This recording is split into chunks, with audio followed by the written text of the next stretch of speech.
Hello there, and welcome to Life Beyond Seen, where curiosity finds a place to settle for a while, and the world outside can slow down long enough for you to breathe a little easier. Tonight we're drifting far from anything familiar, out past the reach of most ships, past the trade routes and the busy fishing grounds, past the noise of engines and the patterns of storms that sailors have followed for centuries. We're heading toward a part of the world that almost seems forgotten by the ocean itself, a place so empty of life that researchers sometimes struggle to believe the measurements, a place so stable and so undisturbed that it's been called the quietest stretch of water anywhere on Earth. It has a name, but even the name feels like an understatement.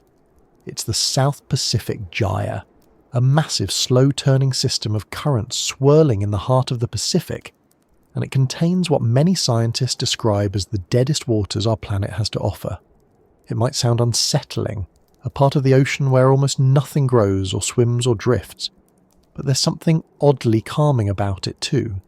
A vast stillness that doesn't demand anything, doesn't rush anything, doesn't even seem to notice time passing. Imagine being surrounded by open water in every direction, not stormy or threatening, just steady and quiet. The sun passing overhead, the sky stretching without interruption, the waves gentle and unhurried, no seabirds, no fish rising to the surface, no distant hum of activity, just an enormous patch of earth being exactly what it is, without trying to be anything else. In a world where everything often feels noisy or fast or slightly overwhelming, there's something unexpectedly soothing about a place that has almost nothing going on at all. Before we slip deeper into these empty waters, I'm curious about something. Where are you listening from tonight? And what time is it for you right now? Whether it's late evening, early morning, or somewhere in between, it's a strange little reminder that while we're each in our own corner of the world, somehow we've arrived together in this moment, following the same gentle path across a quiet piece of ocean. If you find this kind of journey calming or interesting or simply helpful after a long day, I'd be grateful if you gave the video a like or maybe subscribed. It helps this small channel reach others who could use a bit of quiet curiosity in their night. But for now, there's nothing to rush. Just take a breath, settle in, and let yourself drift along. The South Pacific Gyre doesn't look like anything remarkable on a map. It's just a huge patch of ocean, a wide circular motion created by winds and the Earth's rotation. You wouldn't notice anything special from above. The waves don't arrange themselves differently. The colour doesn't give anything away. The sky doesn't hint at how empty it is below. But beneath the surface, the water is almost shockingly nutrient-poor. The things that normally feed the base of the food chain, tiny bits of nitrogen, phosphorus, iron, are so scarce that life struggles to gain any foothold at all. In most parts of the ocean, even the quiet ones, there's always something happening. Microscopic organisms drifting, small fish weaving through patches of plankton, larger creatures hunting the smaller ones. But here the cycle is nearly absent. For hundreds of miles, the water is so stripped of nutrients that almost nothing can thrive. It's a kind of oceanic desert, not in the dramatic sense, but in the uncomplicated sense. A region defined more by what isn't there than by what is. It's vast, calm, and remarkably consistent, with no seasons to speak of and no major disruptions to shake things up. The surface stays warm, the deep waters stay cold, and the boundary between them forms such a stable separation that the usual churning of nutrients from below never reaches the upper layers. Without that movement, the building blocks of life remain locked far beneath the sunlight, and up above, the organisms that depend on those nutrients barely have enough to survive. But emptiness can be fascinating in its own way. When researchers first started sampling these waters, they expected low numbers of organisms. They didn't expect nearly non-existent numbers. They didn't expect to find stretches where the usual nets came up almost clean. They didn't expect sensors to register readings so low they had to check whether something had malfunctioned. Eventually they realized nothing was wrong. This was simply a part of Earth, where the ocean had created a stable pocket of almost pure water with barely anything in it. If you were drifting across it, you wouldn't see much of a difference from any other part of the Pacific at first. The waves would still rise and fall.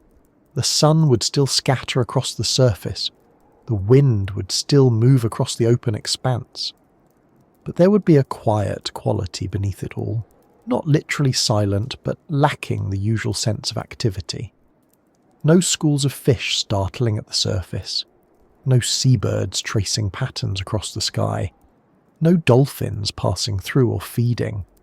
Even the marine mammals that roam widely tend to avoid these waters because there's simply not enough food to justify a visit.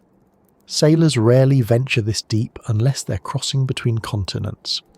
Research vessels plan carefully before entering, because the remoteness and stillness can make even basic tasks feel different.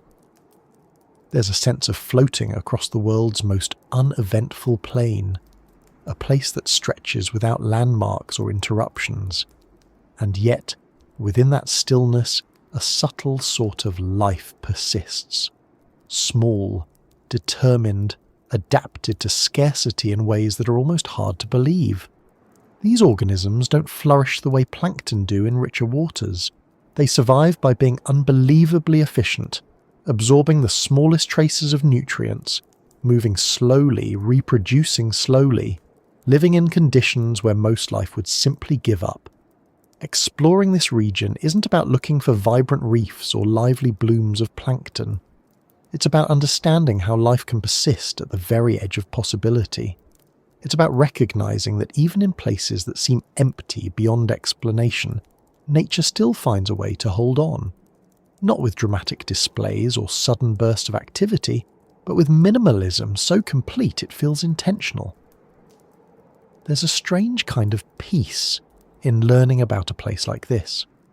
Not the excitement of discovering a hidden world filled with creatures no one expected, but the quiet realization that even the most barren parts of Earth have their own stories. The South Pacific Gyre doesn't try to impress, it just is. And maybe that's why it carries a different sort of wonder, one that doesn't need vibrant colours or dramatic wildlife. A wonder that grows out of the recognition that the planet holds extremes not just in heat or cold or pressure, but in emptiness too. That life has limits, and this region pushes against them. That quiet can be as interesting as noise, and stillness can be as revealing as motion. As the current circles slowly around the centre of the gyre, anything drifting into the region tends to stay there for a long time. This includes bits of organic material, which break down before they can offer much nourishment, and even tiny fragments of human-made debris, which accumulate in subtle ways. But unlike the more famous garbage patches in other oceans, this gyre's isolation means the debris is less concentrated and less visible. It disperses slowly, sinking or scattering rather than forming floating clusters. Even the impact of human presence is muted here, absorbed into the quiet rather than gathered into something obvious. The stillness in its own way filters everything. Scientists sometimes describe the South Pacific Gyre as the closest thing Earth has to extraterrestrial waters, a place so stripped down that studying it might help us understand what life could look like in the most barren places beyond our planet. Slow-growing microbes, long-lived plankton, organisms that have adapted to scarcity in ways we're only beginning to recognise. For now, though, we're just getting started. We're on the surface, looking out at an expanse that seems endless and uncomplicated. But beneath that simple appearance is a world shaped by delicate limitations and quiet persistence. And so, as we drift deeper into this isolated sea, there's no need to hurry. The pace here has been steady for thousands of years, changing so little from season to season that even the ocean seems reluctant to disturb it. The air above is clear, the water below is calm, and the path ahead leads into a place where survival depends on doing more with less than almost anywhere else on the planet. It's a place where silence isn't emptiness, but a different kind of story, one told slowly through the smallest forms of life and the rhythms of currents that never quite stop turning. We're heading now toward an area where this stillness becomes more than just an impression, where the ocean gradually reveals how it maintains such a low level of activity and why so few creatures choose to call it home. It's a steady journey into a part of the world that rarely appears in travel guides or documentaries, not because it lacks importance, but because it lacks the usual signs of life that draw the eye, and that's part of what makes it worth visiting, even from a distance. So let's keep going, letting the surface fade behind us as we move into the heart of this so-called blue desert, where the simplest questions about life become surprisingly complicated in the quietest possible way. Moving farther into the centre of the gyre feels a little like moving away from every reference point you might normally rely on.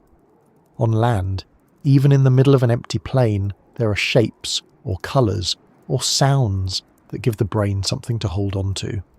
Out here, the world narrows into two repeating elements, sky and water, and the boundary between them is so clean that you start to understand why sailors used to describe long voyages as drifting through a world made of nothing but blue. The South Pacific Gyre takes that feeling and stretches it into something even more focused. It doesn't compete for attention. It doesn't clutter your senses. It simply surrounds you with open space, and the more time you spend in it, the more noticeable its steadiness becomes. Most oceans are shaped by motion and change. Storm systems roll through, currents push nutrients upward, winds stir the surface layer and mix it with cooler water from below. These constant movements are what give life a way to flourish. Wherever there is mixing, there is feeding, and wherever there is feeding, there is a chain of organisms built on top of it. The South Pacific Gyre, though, resists that pattern.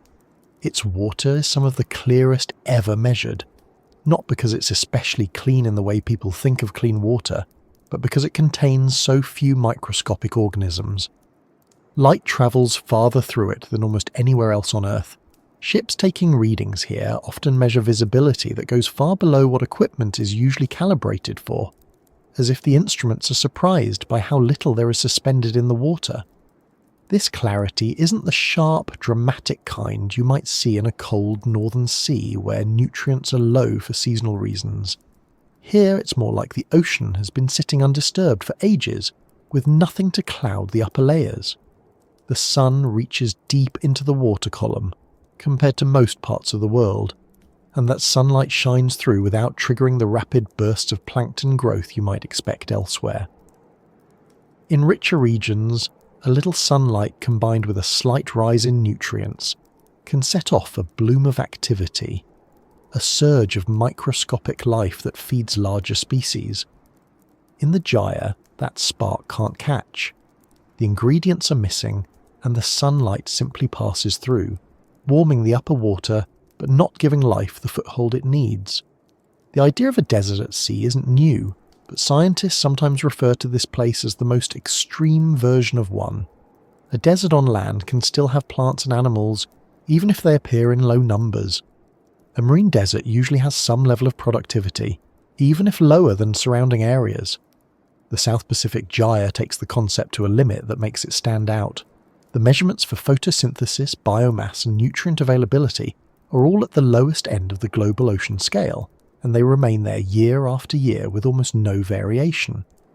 That consistency is one of its defining traits.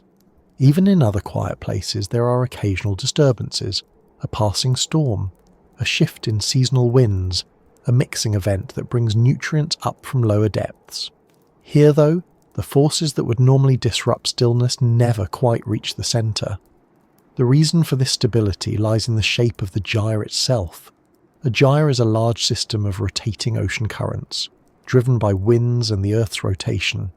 In this region, those currents form a broad circular pattern that slowly spirals inward. Anything drifting toward the centre tends to remain there for a long time, whether it's water, tiny bits of matter, or even equipment from research expeditions. But this inward spiral also means that the warm, sunlit water stays trapped at the surface, and the cooler, nutrient-rich water stays locked far below. There's no strong upwelling to refresh the surface layer with the materials that life needs. Without that vertical connection, the top of the gyre remains almost empty. You can imagine it like a large bowl of water being gently stirred in a circle. The movement keeps the surface smooth and even, and nothing rises from the bottom to the top. But because the ocean holds more complexity than a bowl of water, the result is a landscape shaped not just by motion, but by absence. When scientists analyse water samples from this region, they often find that the amount of organic material is so low that laboratories need to use more sensitive tools than usual just to detect what little is present. The difference from typical ocean water is striking enough that a sample from the gyre can look almost identical to ultra-filtered laboratory water, despite being scooped directly from the sea. The emptiness doesn't just affect microorganisms, it influences the behaviour of larger creatures too. Many species of fish rely on plankton or small organisms for food, and where those smaller organisms are scarce, the larger ones simply don't show up. Marine mammals follow patterns based on available food sources, and seabirds follow them as well. Most animals that travel across the Pacific will skirt around the edges of the gyre or pass quickly through it. There's no reason for them to linger. For creatures that use the ocean like a vast dining table, this region is a long, quiet section where the menu is almost blank. The few fish that do wander into the area often belong to species able to travel long distances between feeding grounds. They may pass through on their way somewhere else, but they rarely stay. Tagging studies have shown that many migratory species avoid this region, taking curved routes that keep them near more productive waters, even if those paths are longer. It's not that the gyre is dangerous for them, it's simply unhelpful. Too few calories are available for the energy required to search. Nature tends not to waste effort when other options exist. Yet the word deadest can be misleading if taken too literally. The water isn't lifeless, it's simply sparse. The organisms that do inhabit these waters have adapted themselves to conditions that most life would struggle to endure. Their presence is quiet, subtle, and spread so thinly that even large-scale surveys sometimes miss them entirely. But they are here, holding on to the bare minimum and continuing the slow, steady processes that allow ecosystems to exist in the most unlikely places. The landscape beneath the surface also contributes to the region's isolation. The seafloor under the gyre contains some of the oldest and thinnest sediments on the planet. Sediment accumulates when particles sink from the surface, layer by layer, year after year. In productive regions, these layers build up quickly. In this part of the Pacific, the accumulation is incredibly slow. In some locations, 1 million years of sediment forms a layer thinner than a human finger. That kind of slowness tells a clear story. Very little organic matter is falling from above. The deep-sea microbes living in these sediments survive at some of the lowest metabolic rates ever recorded, consuming tiny amounts of carbon over astonishing timescales. Their lives move at a pace far removed from what most organisms experience, adapted to a world where change happens so infrequently that even a slight shift in conditions can feel significant. Floating on the surface, you wouldn't know any of this just by looking around. The horizon looks like any other stretch of ocean. The sky behaves as it always does, and the sound of small waves tapping the hull of a ship feels familiar. But the silence beneath that surface is profound. The lack of motion, the lack of mixing, the lack of seasonal changes, these combine to create an environment where nearly everything operates at the slowest possible speed. If you could hover under the water here for a long time, you would notice how different the atmosphere feels compared to parts of the ocean where life is constantly interacting. In richer waters, there is always movement, always feeding, always exchanges of energy. In the gyre, the stillness becomes its own kind of presence. Researchers who travel here often remark on how unusual it is to study a place defined not by what's happening, but by what isn't. Most scientific expeditions focus on areas with high biodiversity or active processes that reveal new patterns. Here, the pattern is minimalism. The challenge is not in tracking down complex webs of interactions, but in understanding how life manages to exist at levels so low that specialized instruments are required to detect them. It's a reminder that life doesn't need abundance to persist. It only needs conditions that are stable enough to allow slow, persistent adaptation. The history of how scientists came to recognize the uniqueness of this region is also tied to improvements in technology. Earlier ocean surveys with less sensitive instruments often couldn't detect the organisms present here and assumed the area was either poorly sampled or temporarily affected by its unusual conditions. Only when equipment improved did it become clear that the readings were accurate. The numbers hadn't been low by accident. They had been low because that was the true state of this environment. Once confirmed, it reshaped how scientists viewed ocean deserts as a whole, showing that some regions push the boundaries of scarcity far more than previously believed. The calmness of the gyre also makes it a useful reference point for studying how oceans behave in the absence of strong external influences. Climate patterns, seasonal cycles, and human activity all tend to have noticeable effects on most ocean regions.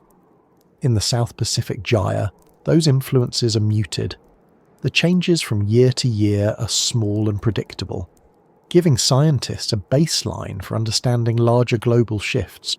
When the rest of the world shows sudden changes in ocean temperature or productivity, comparing those areas to this stable region helps highlight what is driven by natural cycles and what might be driven by something else.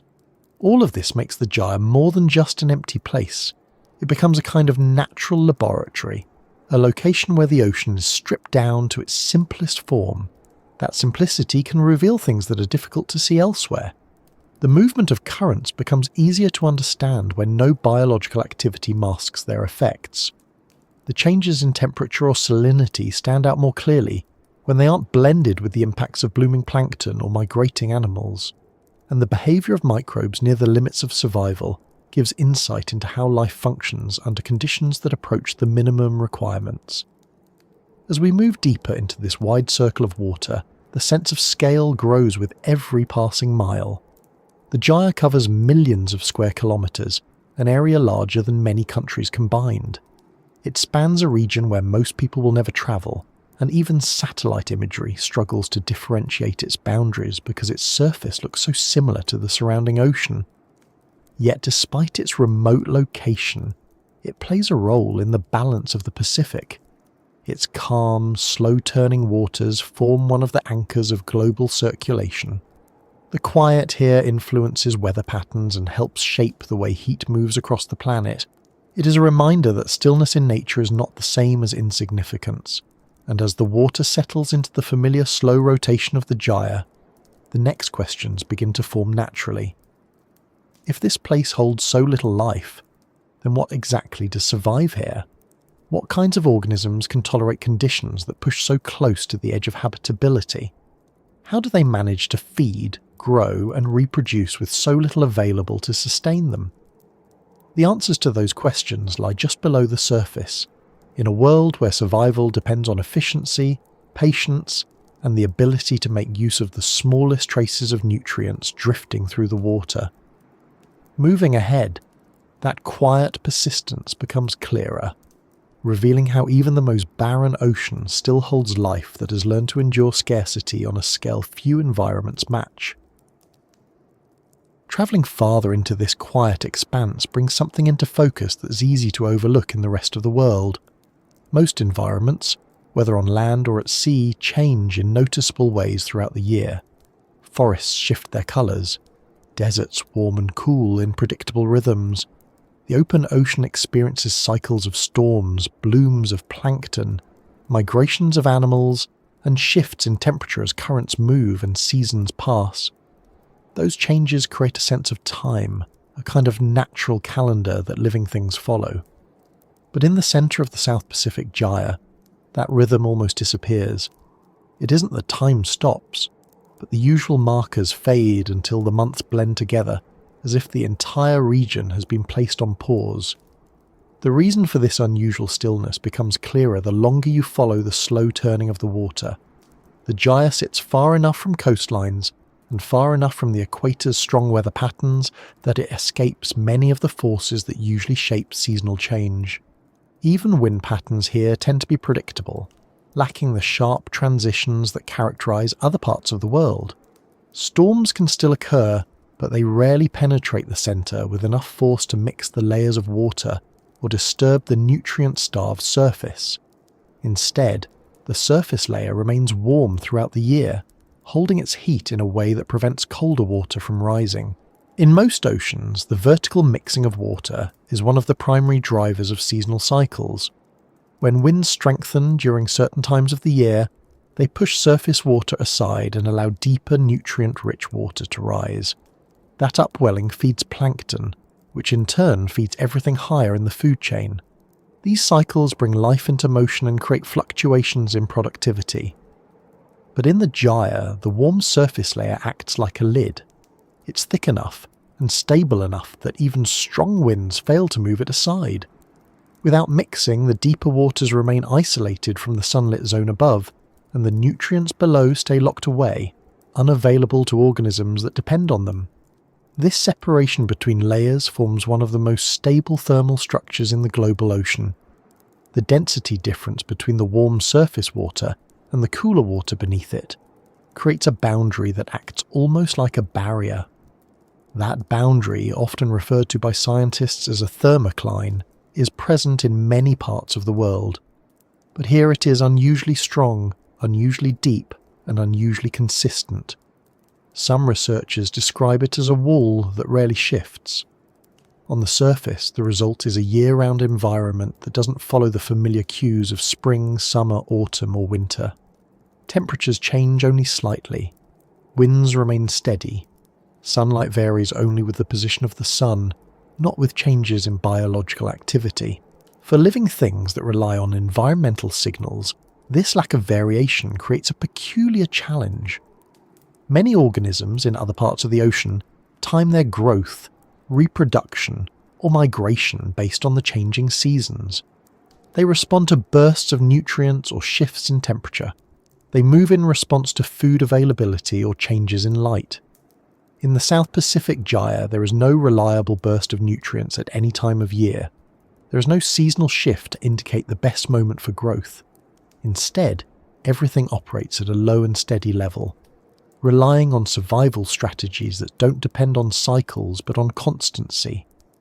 This constant environment helps explain why the organisms that live here tend to grow slowly.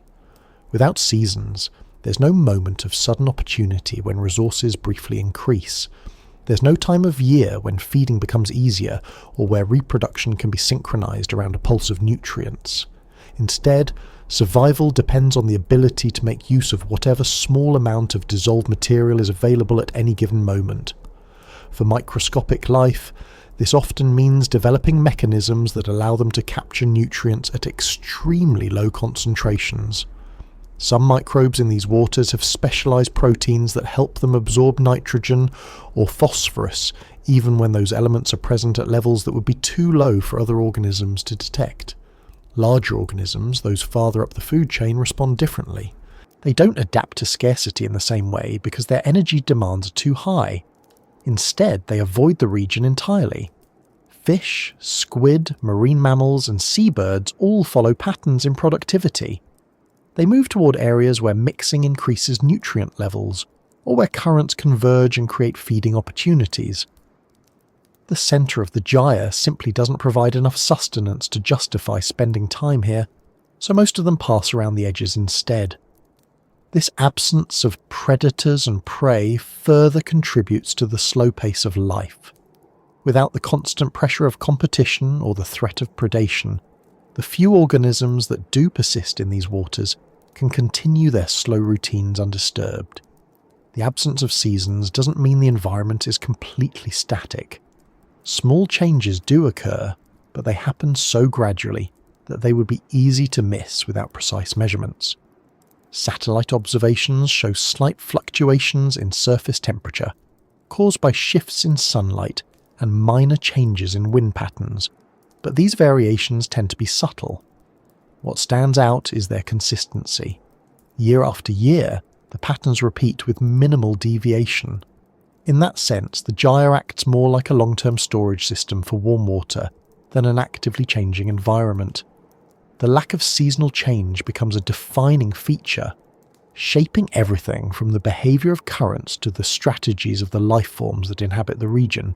For researchers, studying this kind of environment requires a different approach. In more dynamic regions, scientists can track seasonal blooms or migrations, taking measurements at key moments to understand how conditions influence life. Here, the timing doesn't matter in the same way. Samples collected in January will resemble those collected in July, and those collected in July will resemble those taken the following year. Instead of focusing on the fluctuations, scientists focus on how biological systems maintain themselves when conditions remain stable for extended periods. That focus uncovers details about survival strategies that might otherwise be overlooked. This stability also makes the gyre a valuable location for studying long-term environmental trends. In regions with strong seasonal cycles, changes from year to year can blur into the natural variation of the system. It can be difficult to determine whether a shift in temperature or productivity is part of a repeating pattern or a sign of something more significant. In the South Pacific Gyre, the absence of strong seasonal variation means that changes stand out more clearly. If the surface temperature warms slightly over several years, the trend becomes easier to detect because it isn't masked by a cycle. If nutrient levels shift even a little, the difference becomes more noticeable because the baseline is so stable. This quality has led scientists to consider the gyre as a useful indicator of larger-scale climate shifts, providing a clear picture of how the deep ocean responds to long-term environmental changes. For the people working on research vessels that enter these waters, the lack of seasons can create an unusual sense of time. Days blend into one another in a way that feels different from most fieldwork. Without environmental cues, it becomes easy to lose track of the calendar. The sun rises and sets with regular precision, but the sea looks nearly identical from one day to the next. The weather rarely delivers surprises, and the surface conditions remain calm far more often than not. That repetition can give the experience of drifting through a place where time moves at a slower pace than the rest of the world. Even routine tasks take on a measured quality, because the environment encourages a kind of unhurried consistency. This feeling isn't unique to scientists. Anyone travelling through the centre of the gyre experiences a sense of being suspended in a kind of environmental neutrality. The surrounding ocean doesn't push or pull in the way more active regions do. The wind doesn't change direction quickly, and the waves don't break into patterns that hint at incoming shifts. Instead, everything seems to settle into a repeating cycle of mild conditions. For some, this can feel calming, like the ocean has finally found a rhythm it doesn't intend to break. For others, the sameness can feel disorienting, as if all the cues that help anchor someone to the passage of days have been removed. It's in this unusual setting that the organisms living here have developed strategies that reflect the environment's predictability. They don't rely on bursts of activity or quick responses to sudden changes. Instead, they optimize for slow and steady functioning. Many of the microbes here maintain incredibly low metabolic rates, using just enough energy to keep themselves alive, dividing only when conditions allow. Some species may take weeks or months to reproduce, a pace that seems almost impossibly slow compared to more productive oceans. But in a region where conditions rarely improve, conserving energy becomes essential. The stability also affects the flow of energy through the ecosystem. In richer waters, energy moves from one organism to another through feeding, predation, and the constant recycling of organic matter. In the gyre, the flow is far more limited. The scarce organic material that does exist circulates through a small number of organisms, many of which rely on recycling dissolved matter rather than feeding on larger prey. This kind of system resembles a minimalist version of ocean ecology, where each process operates at a reduced intensity but still maintains a functioning environment. Understanding this simplified system helps scientists learn how life persists at the edge of habitability and how ecosystems respond when energy input is minimal. The absence of seasons also shapes the chemistry of the water in ways that would be less noticeable elsewhere. Because the surface layer doesn't mix with deeper layers, the chemical composition of the upper ocean remains remarkably consistent. Dissolved oxygen, carbon, and trace minerals exist in stable proportions, changing only when influenced by large-scale circulation patterns. This consistency allows researchers to measure long-term chemical trends without interference from seasonal shifts. It's one of the reasons the Gyre has become an important site for studying carbon cycling in the ocean. With little biological activity to complicate the measurements, scientists can monitor how carbon moves between the atmosphere and the ocean surface, with clarity not possible in more productive regions. As the drift continues, the horizon remains unbroken, and the sense of being in a place without seasons becomes even more noticeable. Time here feels like something measured only by the position of the sun and the steady rotation of the Earth. There are no seasonal markers in the sky or sea to signal the passage of months. The water stays warm, the winds stay light, and the environment holds its consistent pattern without the interruptions that define the rest of the world.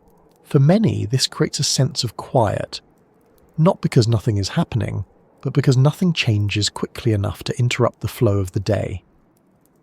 Moving ahead, the slow pace of this environment opens the way to understanding how life, even when reduced to its most basic forms, manages to endure. It leads naturally to the question of what kinds of organisms can adapt to a world without cycles, without the usual pulses of energy, and without the seasonal cues that guide so much of life on Earth. The answers become clearer as the focus shifts from the surface to the sunlit zone, where the few organisms capable of living here follow routines shaped entirely by the constant, unchanging nature of this calm and nutrient-poor sea. As the light continues downward into the surface layers of the Gyre, something becomes clearer about this part of the ocean. It isn't simply empty water stretching without interruption. It holds forms of life, but they're spread so thinly and operate so quietly that it takes patience and careful observation to understand how they persist. The sunlit zone here is one of the brightest in the ocean, not because the sunlight is stronger, but because so little interferes with it. With almost nothing suspended in the water to scatter or absorb the light, it travels farther downward than usual. In most oceans, the upper layers contain countless microscopic organisms that absorb sunlight for photosynthesis or reflect it as they move. In this region, the water stays clear enough that the boundary between light and dark sinks deeper than in many other places. This extended reach of sunlight might suggest that photosynthetic organisms would thrive, but that expectation doesn't hold here. Even though the energy from the sun is available, the nutrients needed to convert that energy into usable growth are nearly absent. Photosynthetic organisms require nitrogen, phosphorus, and other elements to build their cells. Without those components, the sunlight becomes something they can't fully use. It would be like sitting at a table with plenty of light to read by but having no book. The brightness doesn't matter unless there's something that can respond to it. And yet, the surface layer isn't truly empty. Tiny cells, some of the smallest known on Earth, drift through it in numbers that surprise many researchers, not because they are abundant, but because they exist here at all. These organisms operate on a scale so small that even under a microscope the details can be difficult to see. They survive by being efficient, compact and specialized. One of the best-known groups in this region includes organisms belonging to a group often described as among the smallest photosynthetic cells in the world. Their size allows them to minimize the resources they need, and their streamlined internal structure focuses on capturing the most basic elements required for survival. These minuscule cells contribute to what little biological activity exists in the sunlit waters. They absorb the faint traces of nutrients drifting through the area, sometimes at concentrations so low that most species in other oceans wouldn't be able to detect them. Their survival depends on an extraordinary ability to use what would otherwise be unusable. Many of them possess mechanisms that allow them to take in nitrogen from forms that are difficult for most organisms to utilize. Others hold enzymes that allow them to break down scarce molecules with remarkable efficiency. Over time, these adaptations let them maintain a slow but steady existence. Because they are so small, they divide slowly, sometimes taking days or even weeks to create new cells. In richer waters, photosynthetic microorganisms can multiply rapidly when nutrients suddenly become available. Here, the environment never provides these bursts of opportunity. Instead, reproduction happens only when conditions allow, often at a pace that seems nearly invisible on a human timescale. Even so, these organisms form the foundation of whatever food web exists in this part of the ocean. Without them, almost nothing could persist, because they are the first step in converting sunlight into usable energy. The sparseness of life around them affects how they behave. In nutrient-rich waters, competition is intense. Microorganisms grow, divide, and fade rapidly as conditions change. In the gyre, stability favours those that operate methodically. They gather nutrients when they can, conserve energy when they must, and divide only when circumstances are right. It's a kind of existence built not on abundance but on patience. The constant sunlight provides one element of the equation, but the scarcity of nutrients shapes everything else. This scarcity influences the behaviour of organisms that feed on these microscopic cells. The Grazers, tiny creatures that eat photosynthetic microorganisms, exist here in extremely low densities. They must cover large areas to find enough food to sustain themselves, and as a result their movements are slow. Their life cycles stretch out in ways that would be unusual in more productive regions. Some species can adjust their metabolism so they can survive longer periods with minimal feeding. Others drift passively, letting the movement of the water bring them into contact with whatever food exists. Measurements taken in the sunlit zone show that even these grazers often grow at rates approaching the lowest known in marine ecosystems. They reproduce infrequently and survive by taking advantage of small, temporary increases in available cells. If a slight upturn in nutrients occurs, perhaps due to the decay of a dying organism or the arrival of a patch of slightly richer water carried by a current, these grazers respond slowly but steadily. They don't produce sudden population spikes. Instead, their numbers may rise modestly before settling back to the baseline level. Even the decay of organisms here follows a slow pattern. When microorganisms die in more active waters, they are quickly consumed, broken down, or recycled. The presence of scavengers and decomposers ensures that organic material moves rapidly through the system. In the gyre, with fewer consumers present, the breakdown takes longer. The process becomes a gradual release of nutrients, but on a scale so small that it barely registers compared to the overall scarcity. Some of those nutrients may drift downward long before any organism can make use of them. The sunlit zone also includes bacteria not reliant on sunlight at all. These bacteria survive by breaking down dissolved organic matter, extracting energy from molecules that drift freely in the water. Their presence puzzles researchers at times, because the concentration of organic matter here is so low that it's difficult to see how these bacteria gather enough food to sustain themselves. Yet studies have shown that their metabolism is incredibly efficient. Many of them possess proteins that give them access to substances that would be too dilute to support other species. They also work slowly, conserving energy and spreading out the cost of maintaining their cellular machinery over long periods. This slow operating pace is something of a theme in the upper layers of the gyre. Everything functions on timelines that rarely match the rhythms found elsewhere. Even small changes that would go unnoticed in richer waters can feel significant here simply because so little else is happening. A shift in nutrient concentration too small to matter anywhere else might create a slight increase in microbial activity. An unusual weather pattern that changes surface mixing by a small amount might be enough to alter the composition of microorganisms for months. Because the sunlit zone is so transparent, researchers studying this region often rely on instruments designed to detect extremely low levels of biological activity. They measure tiny shifts in oxygen concentration during the day and night. During the daylight hours, photosynthetic microorganisms produce a small amount of oxygen, far less than in productive regions. During the night, the oxygen level drops slightly as organisms use it to carry out basic metabolic processes. These subtle fluctuations help scientists estimate the amount of life present, because direct sampling often misses many of the smallest organisms. The day-night oxygen cycle in the gyre has been described as one of the faintest biological signatures ever recorded in open water, yet it is enough to indicate ongoing, if minimal, activity. Another feature of this sunlit environment is its consistency across vast distances. In many parts of the ocean, sunlight decreases gradually as you move from one region to another, and the biological composition changes with it. In the gyre, the combination of clear water and low nutrients creates a broad expanse where the conditions remain nearly identical for hundreds of kilometres. A sample taken in one location may be nearly indistinguishable from a sample taken far away. This uniformity reinforces the idea that the gyre operates as a stable, long-term system rather than a dynamic, variable one.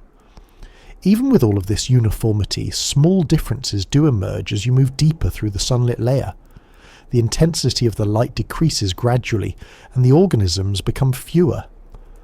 Around the depth where sunlight begins to weaken, a slight shift occurs. Some microorganisms that live in low-light conditions appear, taking advantage of wavelengths that penetrate more deeply. These organisms are often adapted to minimal growth, surviving by maintaining extremely low energy usage. They may utilize light that would be too weak for other species. Below them, some bacteria rely entirely on organic matter transported downward, drifting through the water column as microscopic debris. The deeper you go, the more the emphasis shifts from photosynthesis to the slow recycling of organic molecules. This progression from light-driven activity near the surface to decomposition-driven activity deeper down is common in many oceans, but the gradient here is stretched over a greater depth range because of the clarity of the water.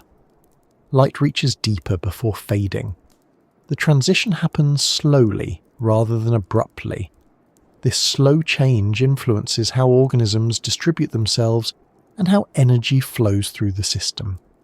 The sunlit waters of the gyre may be sparse, but they are not irrelevant. They contribute to global cycles of carbon, nitrogen, and oxygen. Even the slow activity here plays a role in regulating how these elements move through the ocean and the atmosphere. The stability of the region allows scientists to use it as a baseline for measuring how these cycles operate under minimal biological influence. In a world where many regions are changing rapidly, having a place that shifts gradually provides useful context. The organisms in this sunlit zone also offer insights into how life can persist under extreme limitations. Their genomes often reflect streamlined designs, with fewer unnecessary genes, and a focus on the essential tools for gathering scarce nutrients. Studying them reveals how evolution shapes life in environments where efficiency becomes more important than speed.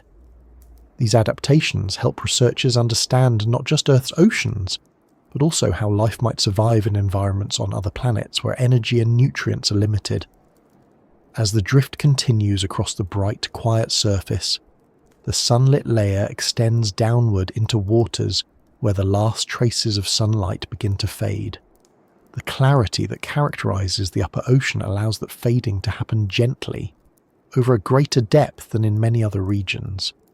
The transitions between layers become subtle instead of sharp, and as that light begins to weaken, another environment forms beneath it, one where the quiet deepens and the organisms that live there follow routines shaped even more strongly by scarcity. Moving ahead, the next part of this journey turns toward those deeper layers and the kinds of life that inhabit the zone where sunlight finally gives way to deeper darkness. As the sunlit layer begins its gradual transition into dimmer water, the character of the ocean shifts in a way that isn't immediately noticeable unless you're watching for small changes. The brightness fades slowly because of the extraordinary clarity above, and instead of a sharp line marking the end of sunlight, there is a long stretch where the light thins into something faint and stretched out. In this boundary zone, the last traces of photosynthetic life begin to drop away, and a different group of organisms becomes more prominent. These are the microbes that survive on whatever the ocean carries downward, existing in numbers so low and with metabolism so slow that they raise questions about the limits of life in general. In more productive waters, the transition from sunlight-driven ecosystems to deeper, darker regions is marked by a noticeable increase in organic material drifting downward. Plankton blooms and active life at the surface create a constant rain of particles that fall into the depths, feeding bacteria, small animals, and eventually the larger food webs of the ocean interior. In the South Pacific Gyre, that rain of particles barely exists. The amount of organic material sinking downward is so small that some scientists describe it as the oceanic equivalent of living off dust. The microbes here must make use of particles that are widely spaced, often chemically aged, and frequently depleted of their most accessible forms of energy. Because the supply of organic matter is so minimal, the organisms in these depths operate far from the energetic pace seen elsewhere. Many of them survive by accessing molecules that have drifted through the water column for years, gradually breaking them down into smaller components. These molecules may have once been part of a photosynthetic cell or the waste product of a grazer, but by the time they reach this part of the gyre, they have lost much of their energy content. Breaking them apart requires enzymes specialized for tough aged substances. The bacteria capable of this slow recycling often possess genetic adaptations that allow them to use these stubborn molecules when nearly all other forms of food are unavailable. This slow decomposition becomes the main source of energy in the region. Because of the scarcity of fresh organic material, these microbes must stretch every molecule as far as possible. They live on faint traces of carbon, nitrogen, and other elements, often storing them for long periods to ensure they have enough to maintain basic cellular functions. Their metabolisms operate at such low rates that experiments trying to measure their activity sometimes struggle to detect any change at all. Yet they persist, demonstrating that life can continue even when the available energy is almost imperceptible. The slow pace isn't limited to metabolism. Many of these microbes divide at intervals that are difficult to track. In productive waters, bacterial populations can double in hours or days. Here, doubling times may extend into weeks, months, or even longer. In some cases, researchers estimate that certain bacterial populations might take years to produce a new generation. This notion challenges common assumptions about life in the ocean. For many people, the idea of a microbial community often brings to mind rapid activity and quick growth. In the South Pacific Gyre, the opposite is true. Survival depends on restraint, on maintaining cells without unnecessary expenditure, and on reproducing only when enough resources accumulate. The scarcity of food influences the diversity of species as well. In other parts of the ocean, a wide range of microbial species coexist, each specializing in a particular niche. Here, the limited resources restrict how many species can persist. Those that thrive have adaptations that allow them to outcompete others at extremely low nutrient concentrations. This can result in a microbial community dominated by a few highly specialized groups, with many other potential competitors unable to survive. The simplicity of the community reveals the pressures that shape life at the edge of viability. Despite the low diversity, the microbes that remain here are often remarkable. Some possess the ability to extract nitrogen from molecules that are difficult to break apart. Others can utilize sulfur or other trace elements that exist in small quantities. A few species have metabolic pathways capable of processing energy from sources that would be unusable in other environments. These adaptations allow them to persist where most microorganisms would not. Understanding how these pathways operate has become an important area of study because it sheds light on how life can function in environments where energy is scarce. The deeper you move into the region, the more noticeable the change in particle size becomes. Instead of flakes of organic matter drifting downward in visible patches, the particles become almost invisible to the naked eye. The organic matter is not gone, but it is reduced to fragments so small that they resemble tiny specks suspended in the water. These microscopic particles drift slowly, sometimes moving only a few meters per day. For the microbes that rely on them, the challenge is not just breaking them down, but also encountering them at all. The spacing between particles means that many microorganisms may survive long periods without direct access to fresh food, relying on stored reserves, or switching to metabolic modes that allow them to endure starvation. This endurance raises questions that scientists continue to explore. How long can a microbe remain viable without dividing? How low can its metabolic rate become before it loses the ability to repair itself or respond to environmental change? Some experiments have shown that microbes from these waters can remain active at incredibly low energy levels. They can repair damaged DNA slowly, maintain their internal structure, and respond to small changes in nutrient availability. This ability to maintain a minimal level of activity over extended timescales challenges traditional beliefs about the requirements for life.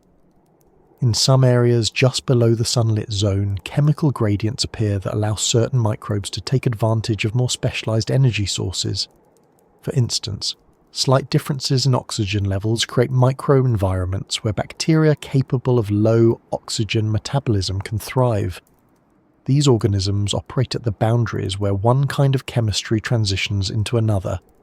They may use small amounts of organic matter combined with traces of chemicals produced by the breakdown of sinking particles. In a richer environment, these gradients would be overshadowed by more dominant processes. Here, with so little competition, even tiny chemical differences create niches that organisms can exploit. The geology beneath the water influences the microbial world as well. The seafloor in this region consists of some of the oldest sediments on the planet. Because so little material falls from above, the sediment accumulates extremely slowly. Microbes living in these sediments must survive under even more limited conditions than those drifting in the water. They exist in numbers that may be only a small fraction of the already sparse populations above. Their metabolisms operate at rates that are often described as the lowest known for any life on Earth. They may use only a few molecules of organic carbon per cell per year, a level that would be unimaginable in more productive environments. These sediment microbes have attracted significant scientific interest. They demonstrate that life can persist at extremely low energy levels, maintaining itself for thousands of years. Some scientists study them to understand the lower limits of metabolism. Others investigate how such cells avoid falling into a state from which they cannot recover.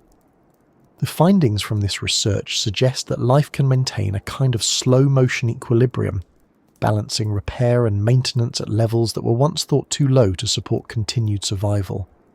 The presence of microbes throughout this region also has implications for global biogeochemical cycles. Although their activity is slow, the vast area they occupy means that their collective impact is significant. Even minimal metabolic processes, when spread across millions of square kilometers, influence the movement of carbon, nitrogen, and other elements through the ocean. Because the gyre is so stable, these processes operate consistently over long timescales, providing a steady baseline against which global changes can be measured. This consistency helps scientists track long-term shifts in ocean chemistry and understand how different parts of the world's oceans contribute to climate regulation.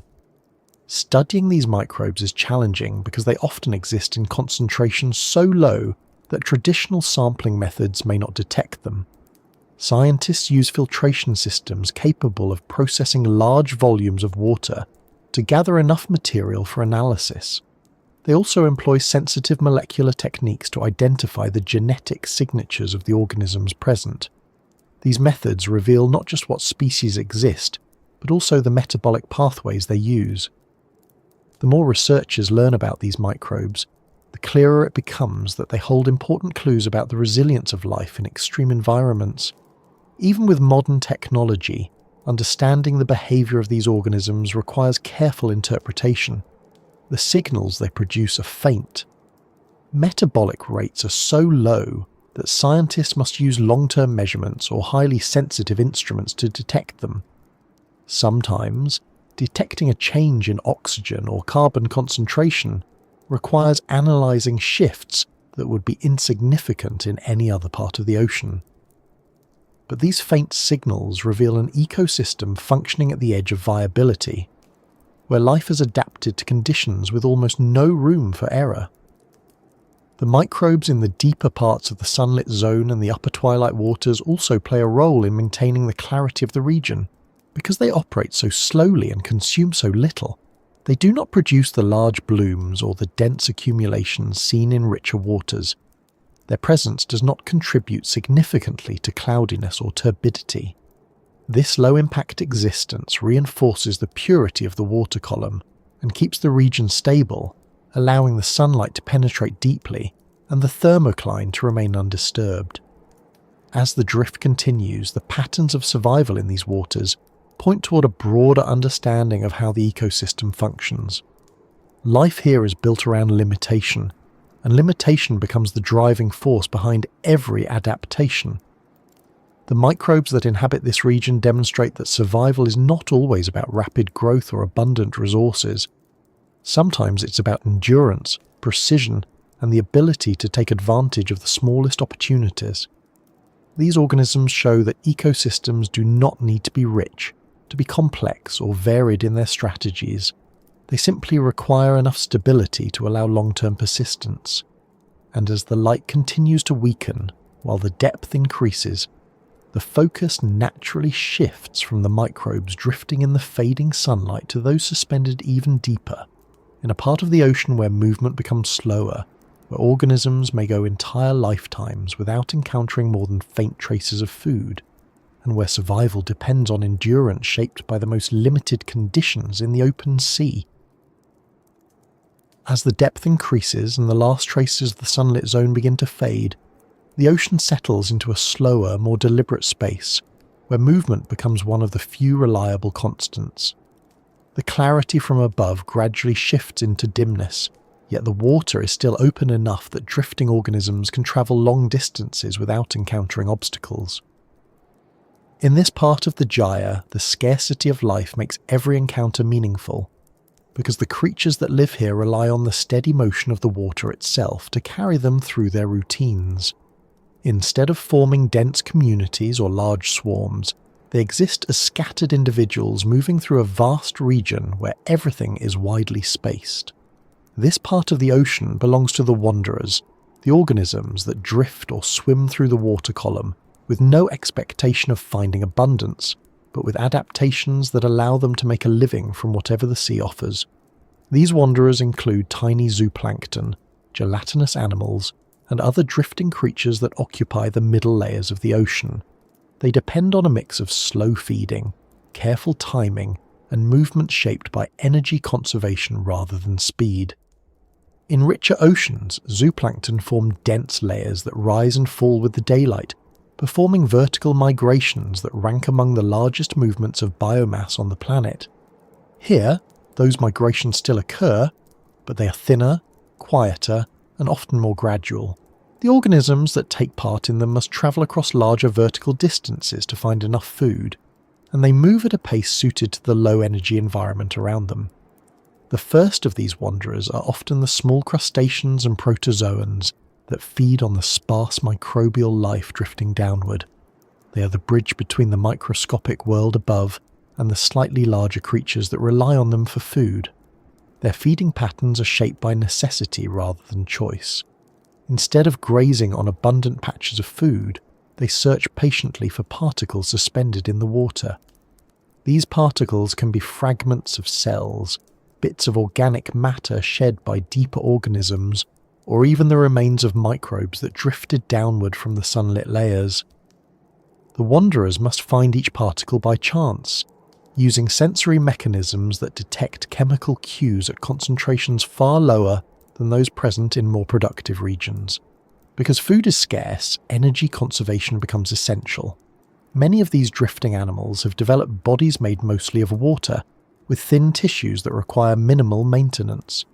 Gelatinous organisms in particular thrive in this part of the ocean because their lightweight bodies allow them to cover large distances using very little energy. Their transparency also makes them harder for potential predators to see, though predators are rare in this part of the gyre. Still, the trait remains helpful because even a small reduction in visibility can improve survival over long timescales. One of the key roles played by these wanderers is the slow transport of carbon and nutrients through the water column. As they feed, they incorporate organic material into their bodies. When they excrete waste or eventually die, their remains sink to deeper waters, helping move carbon out of the upper ocean. This process, known as the biological pump, operates slowly in the gyre due to the low number of organisms present, but it remains important for the long-term movement of carbon throughout the global ocean system. The wanderers keep this process running at a minimal level, ensuring that even in this sparse region, carbon eventually makes its way downward. Larger drifting animals, such as certain species of jelly-like tunicates and siphonophores, move through this zone with similar strategies. Their long, slender bodies or chain-like structures allow them to capture small particles from the water as they drift. Some species can filter enormous volumes of water relative to their size, though the actual amount of food they gather remains low due to the scarcity around them. Their filtration efforts are slow, continuous, and efficient. They do not rely on bursts of activity to feed. Instead, they maintain steady rhythms that match the low productivity of the region. These animals also exhibit slow growth and slow reproduction. In areas where food is plentiful, many gelatinous organisms can multiply rapidly, forming swarms or blooms that attract predators. In the gyre, such blooms are almost non-existent. Growth occurs at rates aligned with the limited energy available. Reproduction may take place through small, gradual releases of reproductive cells rather than dramatic events. This slow pace reduces the chance of overextending the population beyond what the environment can support. The animals that survive here do so because they match their biological rhythms to the conditions of the region. Moving through the water column, you may also encounter tiny larval stages of fish or invertebrates carried into the gyre by currents from more productive regions. These larvae drift passively, and most of them do not survive long in these waters because of the lack of food. However, their presence offers a reminder that the gyre is connected to other parts of the ocean, even if resources here are limited. The larvae that do survive often belong to species accustomed to living across wide open regions of the ocean. They may rely on stored energy or the ability to feed on the smallest available particles. Even so, only a small number of them make it through these early stages. Some of the larger wanderers include small fish adapted to life in open waters. These fish are not common, but they travel through the gyre as part of long migration routes.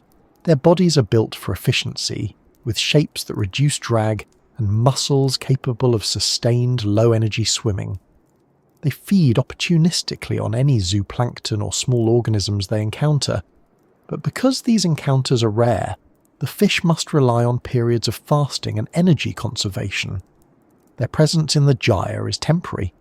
They use these waters as a corridor between other regions where feeding is more reliable. The scarcity of predators in the Midwater region gives these wanderers a kind of freedom not found in more crowded ecosystems. In productive regions, zooplankton face constant risk from fish, squid, and other predators. Here, the lack of larger consumers means that their movements are influenced more by the search for food than by avoidance. Even so, some predators do exist in the gyre. Certain species of deep-diving fish may pass through, using the gyre as part of their broader ranges. These fish are typically solitary hunters, adapted to finding prey in low-density environments. They may drift slowly, waiting for movement or chemical cues that indicate the presence of food. Another important group in this region consists of the microbes attached to the wanderers themselves. Some gelatinous animals carry bacterial communities on their surfaces that help break down organic matter, assist in nutrient recycling, or process chemical compounds associated with the animals feeding. These microbial companions add another layer of activity to the middle waters. Even though the animals themselves are sparse, their surfaces provide small but important habitats that contribute to the overall functioning of the ecosystem. Movement through the water is shaped not only by the animals' own efforts, but also by the currents and slow circulation patterns of the gyre. The rotation of the system gradually pulls drifting organisms toward the centre. This pattern means that many wanderers may spend long periods circulating through the gyre, unable to escape the slow inward spiral. Eventually their remains may sink, contributing to the minimal organic matter that reaches the deeper layers. This gradual inward movement helps maintain the separation between the productive and unproductive regions of the ocean, reinforcing the gyre's identity as a long-term reservoir of low productivity. The conditions of the midwater region also influence how sound travels. Without large numbers of organisms generating noise, the water column becomes noticeably quiet. Sounds such as the clicking of crustaceans or the calls of larger animals are rare. The quiet environment creates a different acoustic landscape, one in which even small movements or faint vibrations might travel farther than usual. This quiet may benefit some species that rely on sound or vibration detection, though the low population density means that communication plays a smaller role here than in other parts of the ocean. As you move deeper, the wanderers continue to thin out. The organisms that do appear are adapted to the increasing pressure and the ongoing scarcity of food. Some species of midwater fish possess large eyes that help them detect faint light or the glow of bioluminescent organisms. However, bioluminescence is less common in this region than in more productive waters, simply because the number of organisms capable of producing light is lower. Even so, occasional flashes or glimmers may appear as drifting creatures respond to movement or disturbance. These brief lights are not part of dense displays. They appear sporadically, offering small hints of activity in an otherwise dark space. The energy sources available to wanderers in this region are limited not only by low food availability, but also by the composition of the sinking particles. Many of the molecules reaching these depths have been partially degraded by microbes in the upper layers, leaving behind compounds that are more difficult to digest. Wanderers that feed in this part of the water column must rely on digestive systems capable of breaking down stubborn molecules. Their ability to extract energy from such material determines how effectively they can survive. Another notable feature of the wanderers is their role in shaping the vertical structure of the ecosystem. Even though their numbers are small, their vertical movements influence the distribution of nutrients and chemical compounds. When they rise toward the upper layers at dusk to feed and descend at dawn to avoid what little light remains, they help transport nutrients between different depths. This vertical shuttling is far less pronounced than in productive regions, but it still contributes to the cycling of materials. The slow but steady migration of these animals helps maintain the subtle gradients that define the lower portions of the sunlit zone and the upper twilight waters. Because the gyre is one of the least disturbed regions of the ocean, the interactions between organisms here remain largely shaped by natural conditions rather than human influence. In many other parts of the world, fishing, pollution or climate change have altered the composition of midwater communities. Here, the lack of human activity has preserved the natural balance. This gives researchers an opportunity to study how midwater ecosystems function when left largely untouched. The wanderers provide a glimpse into life operating on minimal resources, in a setting where natural pressures, rather than external disturbances, drive adaptation. As the journey through the water column continues, the landscape gradually grows darker and quieter. The wanderers become increasingly adapted to deep water conditions. The transitions between zones remain smooth due to the clarity of the overlying water, and the patterns of life shift from the slow drift of mid-water animals to the even slower rhythms found in the deeper, darker layers of the gyre. Moving forward, the next environment reveals itself more clearly. It is the region where light finally disappears completely, where the water becomes cooler and denser, and where organisms rely more heavily on chemical cues and slow metabolisms to navigate the darkness. The patterns of life change once again, as those adapted to the deep layers emerge, drifting through a world shaped by pressure, darkness, and the ongoing scarcity that defines the gyre as a whole. Descending from the middle waters into the deeper parts of the gyre brings you into a zone where darkness becomes the defining feature.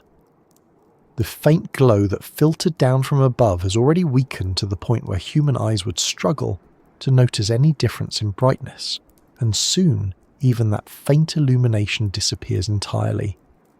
The pressure increases steadily with depth, and the temperature falls into the cold range that characterises most deep ocean environments. Yet despite these changes, the overall sense of sparsity remains. The gyre's midnight layers hold life, but it exists in patterns shaped by an even more limited flow of energy than the already meagre conditions above. The animals and microbes that inhabit this darkness are adapted to a world where food arrives unpredictably and in amounts far smaller than in typical deep-sea regions.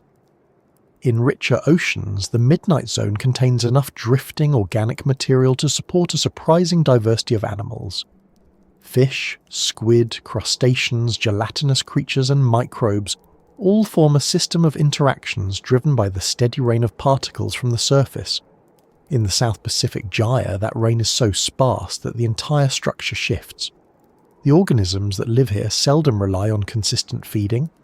Instead, they endure long intervals of scarcity, punctuated only by occasional encounters with something edible. Many of the creatures found here share several traits that reflect this constant limitation. They have slow metabolisms that allow them to conserve energy over long periods. Their bodies tend to be soft, flexible and lightweight, reducing the energy needed for movement.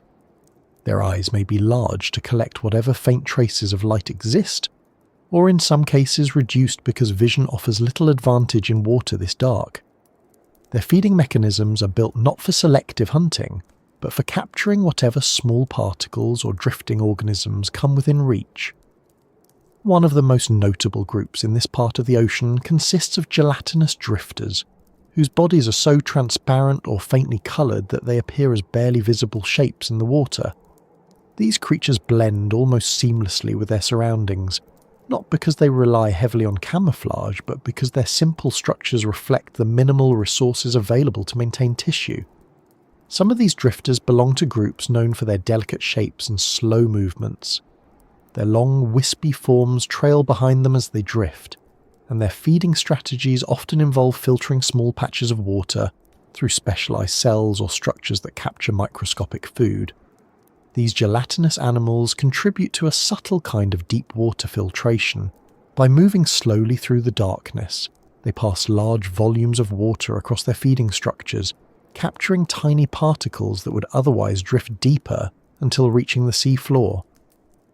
Their contribution to the ecosystem is small in absolute terms due to their low abundance, but essential in maintaining the minimal recycling of organic matter available in the gyre. Some species produce faint bioluminescence, but the displays are not the dramatic flashes seen in richer waters. Instead, the glow tends to be dim, brief, and highly dispersed.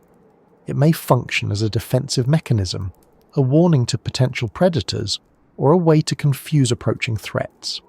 In an environment where every bit of energy matters, the light is usually minimal. It may last only long enough to distract something approaching in the dark before fading away again. Deeper still, small fish appear with bodies adapted to life in low-food environments. Many of them have large mouths compared to their body size because such adaptations increase their chances of catching prey that drifts within reach.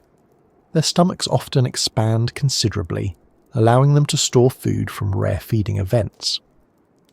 Some species have sensory structures more developed than their visual systems, allowing them to detect vibrations or chemical cues from potential prey. Their movements tend to be slow and measured, conserving energy for moments when feeding becomes possible. Squid and other cephalopods also occur in these depths, though they are far less numerous than in more productive regions of the ocean. The species found here tend to be those capable of slow, efficient locomotion rather than fast bursts of speed. Their arms may be long and thin, equipped with small suckers to grip whatever food they encounter. Their mantle muscles, which propel them through the water, are typically adapted for low-energy swimming rather than rapid jetting. These cephalopods play a role in the slow transfer of nutrients through the midnight layers, feeding on whatever they can find and passing those nutrients onward if they are eaten by something larger. The scarcity in these waters also affects scavengers. In richer oceans, dead organisms sinking from above provide a steady source of food for deep-water scavengers. Here, such events are rare. When a large organism does sink into these depths, whether it drifted in from more productive waters or managed to live long enough in the gyre before dying, the event becomes significant for the surrounding ecosystem. Scavengers may arrive over long distances, drawn by chemical cues released as the body decomposes. These events can support deep water communities for weeks or even months depending on the size of the carcass. For the organisms living in the gyre's midnight layers, such events offer brief periods of abundance in an otherwise lean existence. The microbes that inhabit these depths form another important component of the ecosystem. They rely on the slow breakdown of organic matter drifting from above, as well as the remains of deeper organisms that die within the gyre. Because the particles available are small and chemically aged, these microbes often possess metabolic pathways capable of extracting energy from complex or resistant compounds. Some of them live attached to sinking particles, forming small microbial communities that break down the material collaboratively. Others live freely in the water column, drifting between particles and using dissolved molecules as their primary resource. One of the notable characteristics of microbes in the midnight layers is their ability to survive under low oxygen conditions. Although the gyre's deep waters contain more oxygen than regions known for oxygen minimum zones, the oxygen demand of the organisms here is low enough that concentrations remain consistently stable. Microbes adapted to low oxygen environments thrive because they can use minimal amounts of oxygen efficiently, or switch to alternative biochemical processes when oxygen becomes limited. Their existence in these conditions offers insights into how life adapts to environments that push the limits of chemical availability. The microbial activity in these depths is slow but significant. Over time, the breakdown of organic matter produces dissolved nutrients that eventually sink farther or drift upward. This slow recycling helps maintain the slight chemical gradients found in the gyre's interior. Even though these gradients are small compared to those in more productive environments, they shape the distribution of organisms by creating subtle differences in where energy is available. As the descent continues, the density of organisms thins further, the water grows colder and the pressure increases steadily. The few animals that remain in these deeper areas rely on adaptations that allow them to function under these conditions. Their enzymes must operate in cold temperatures. Their cell membranes must remain flexible under high pressure. Their physiological processes must tolerate low nutrient availability. Many deep-water fish possess gelatinous tissues that help counteract the effects of pressure without requiring dense structures. These adaptations reflect the challenges of living at depths where energy input is limited, but physical pressures are high. Some of the more notable inhabitants of these deep layers include species of fish, with reduced musculature and large sensory organs. Their bodies often appear elongated or flattened. Their eyes may be large to capture any available light or small and simplified if vision offers little advantage. These fish feed opportunistically on drifting organisms, smaller fish, or even the occasional gelatinous animal that crosses their path. Their role in the gyre's deep waters is to continue the slow transfer of energy downward, maintaining the minimal flow that allows the ecosystem to persist. Another significant group of deep-dwelling organisms includes amphipods and other crustaceans that serve as scavengers. Although they are not abundant, they play an essential role in breaking down larger organic materials when they do appear. Their bodies are often adapted for efficient movement in cold, dense water, and their feeding strategies allow them to survive in environments where food may arrive unpredictably. Some amphipods can sense chemical cues from long distances, enabling them to locate rare food sources in the darkness. The deeper layers also reveal the presence of microorganisms that utilize chemical energy rather than relying solely on organic material. These microbes use compounds such as ammonia, sulfide, or other chemical gradients produced through the slow decomposition of organic matter or through geological processes. Although the availability of these compounds in the gyre is minimal, the microbes capable of using them contribute to a broader picture of how life persists in environments where sunlight and organic inputs are minimal. These chemically driven metabolisms help maintain the deep water environment by cycling small amounts of minerals and gases. Even though the rates are slow, the stability of the region ensures that the cumulative effect remains meaningful. For scientists studying deep ocean processes, the gyre offers a chance to understand how these chemical cycles function under conditions that approach the lower limits of biological activity. As the journey through the midnight layers continues, the surrounding water takes on an increasingly uniform character. The scarcity of life becomes more pronounced, and the organisms encountered become fewer. Yet the persistence of life, even in such limited conditions, demonstrates the remarkable adaptability of biological systems. The deep waters of the gyre may contain the lowest levels of biological activity found in the open ocean, but the creatures and microbes that inhabit them show how survival can be achieved through efficiency, patience, and long-term stability. Moving downward, the water column gradually transitions into the deeper, colder layers, where the influence of surface processes becomes even more subtle. The organisms that live there operate on timescales and energy budgets that challenge the usual assumptions about how ecosystems function. These deeper layers eventually lead to the seafloor, where sediments accumulate slowly and hold microbial communities that survive under some of the most limited conditions on Earth. As the deeper layers settle into colder temperatures and higher pressures, the story of why this enormous stretch of ocean remains so empty leads upward again, not toward the sunlight, but toward the forces that move the water itself. Every part of the gyre is shaped by the slow, steady circulation that defines its boundaries. These currents are not dramatic or chaotic. They don't resemble the powerful flows that sweep along coastlines or the sharp changes created by storms. Instead, they move with a measured consistency that gives the entire region its character. To understand why the South Pacific Gyre became the least productive and most isolated section of open ocean on Earth, it helps to look at how these currents operate, how they interact with each other, and how their gentle but persistent patterns shape the conditions that make this region a marine desert. The gyre forms because of large-scale wind patterns across the Pacific. Trade winds blow from east to west near the equator, while winds at higher latitudes blow in the opposite direction. These winds push the surface water in predictable pathways, creating circular movements that span thousands of kilometers. In the South Pacific, these movements combine to form a broad clockwise rotation. The water moves slowly along the edges of this circle and gradually spirals inward. This inward movement is subtle, but it is constant, and it has a profound effect on the region's biology. Unlike regions where water rises from the deep to the surface, bringing nutrients with it, the centre of the gyre experiences the opposite effect. The surface water here is pushed downward very slightly as the surrounding currents rotate.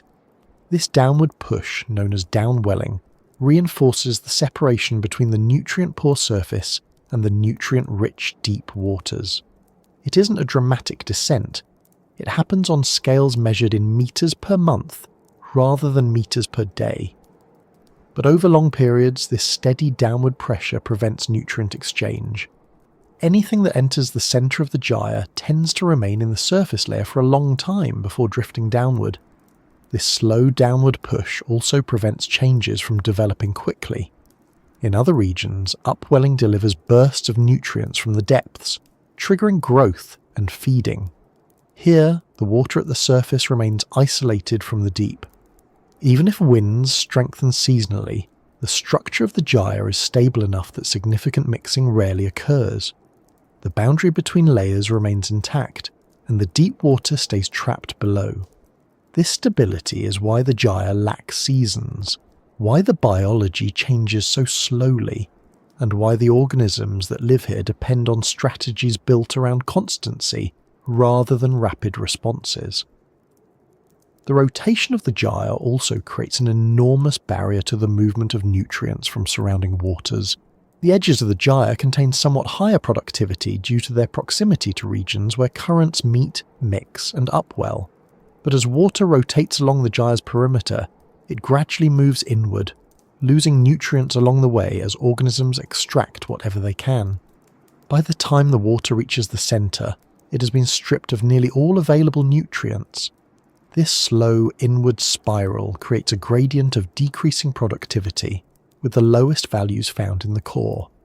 Because of this gradient, scientists describe the gyre as a convergent zone, where surface water is gradually pulled together from wide distances.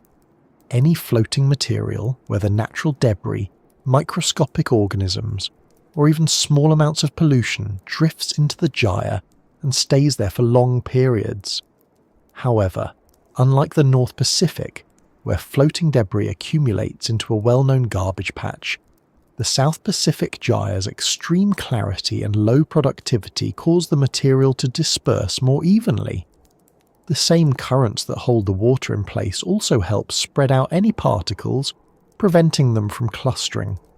Even the human influence becomes diffused into the vastness rather than forming visible accumulations. This long-term stability means that the gyre responds slowly to changes occurring globally.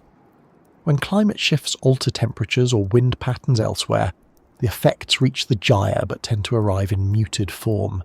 The currents adjust gradually, and the water temperature changes only slightly. This sluggish response makes the region valuable for studying long-term climate trends, but it also means that changes here can reveal slow-moving shifts that might take longer to show themselves in faster-moving systems. To appreciate how unusual this circulation pattern is, it helps to compare it to upwelling zones like those off the coasts of Peru or California. In those regions, winds push water away from the shoreline, and deeper water rises quickly to replace it. That deep water is rich in nutrients that fuel some of the most productive ecosystems in the world. The South Pacific Gyre experiences none of that. Its winds push surface water into a circular pattern rather than away from land, and the deeper water is held firmly down. This simple difference creates two almost opposite worlds, one rich and vibrant, the other quiet and limited. Because of the size of the gyre, the slow rotation influences not only the surface but also deeper layers. The movement of the upper waters creates subtle effects on deeper currents. These deeper currents do not rotate in a perfect mirror image of the surface. Instead, they follow paths influenced by density differences, salinity gradients, and long-term interactions with the ocean floor. Yet, the stability of the surface layer helps keep the deeper layers calm. In most oceans, variability at the surface eventually creates turbulence or mixing deeper down. In the gyre, the uniformity above leads to a similar uniformity below. This stability affects how long water remains in the gyre.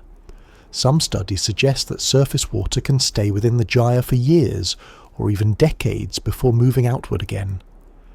That long residence time gives the water ample opportunity to lose any nutrients carried from more productive regions. It also means that floating organisms or particles remain in the area long enough to experience the full influence of the gyre's limited conditions. One of the most important consequences of this slow-moving circulation is the formation of a stable thermocline. The thermocline, the boundary between warm surface water and cold deep water, is present in many oceans, but in the gyre it is exceptionally pronounced. Because the surface layer remains warm throughout the year, the temperature difference between layers persists with little change. This creates a strong density difference that resists mixing. Even strong storms passing overhead might disturb the uppermost waters, but the deeper structure remains largely unaffected. The thermocline holds firm, preventing nutrients from rising and keeping the deep waters isolated. Depending on the depth, this boundary can be sharp or gradual, but in the gyre it tends to be a smooth transition stretched across many meters. This gradual gradient makes the environment more predictable. Organisms adapted to a specific temperature or oxygen range can rely on consistent conditions. The result is an ecosystem defined by long-term physical stability rather than fluctuating forces. The stability of the thermocline also contributes to the gyre's clarity. Without mixing, the particles and organisms that might cloud the water remain sparse. The water retains its extraordinarily low turbidity because nothing disrupts it from below. This clarity allows sunlight to penetrate farther, but as already seen, the light isn't enough to jumpstart significant productivity because the necessary nutrients are missing. Another aspect of the gyre's slow dance involves the influence of large-scale ocean circulation patterns, such as the global conveyor belt. Deep water that sinks in polar regions eventually travels through the world's oceans and rises or mixes elsewhere. The gyre sits above deep waters that have travelled long distances, carrying characteristic chemical signatures from other parts of the world. But because the surface water doesn't mix much with the deeper layers, these deep waters influence the region mostly indirectly. Their chemistry contributes to subtle gradients that microbes can exploit, but they do not bring up the nutrients required for major biological activity. Although the gyre appears isolated, it interacts with atmospheric conditions in important ways. The surface water loses heat slowly to the atmosphere, and the stability of the water column influences how gases like oxygen and carbon dioxide move between the air and sea. The gyre acts as a quiet exchange point where gas absorption and release occur at steady rates. In places with rapid mixing, changes in surface conditions can alter gas transfer quickly. Here, the slow-moving currents and consistent temperatures keep the exchange stable. This stability helps scientists study long-term carbon fluxes and refine models of how the ocean influences global climate. The gyre's slow movement also affects the distribution of microorganisms drifting from other regions. As water flows around the perimeter and moves inward, any organisms brought from nutrient-rich waters gradually experience increasing scarcity. Most of them do not survive long once they enter the central regions. Their metabolic needs exceed what the environment provides. Only species capable of extreme efficiency or dormancy manage to persist. Over time, the inward spiral sorts organisms by their ability to survive under minimal conditions. This process contributes to the low diversity and highly specialized community found at the center. The rotation also influences how the gyre exchanges material with the atmosphere. One example involves aerosols and dust carried by the wind from distant continental sources. Some of these particles contain iron or other nutrients that can, in principle, stimulate biological activity. But because the gyre is so large, the amount that falls into the region is often too small to create significant change. The dust that does land on the surface may dissolve slowly, releasing tiny amounts of nutrients.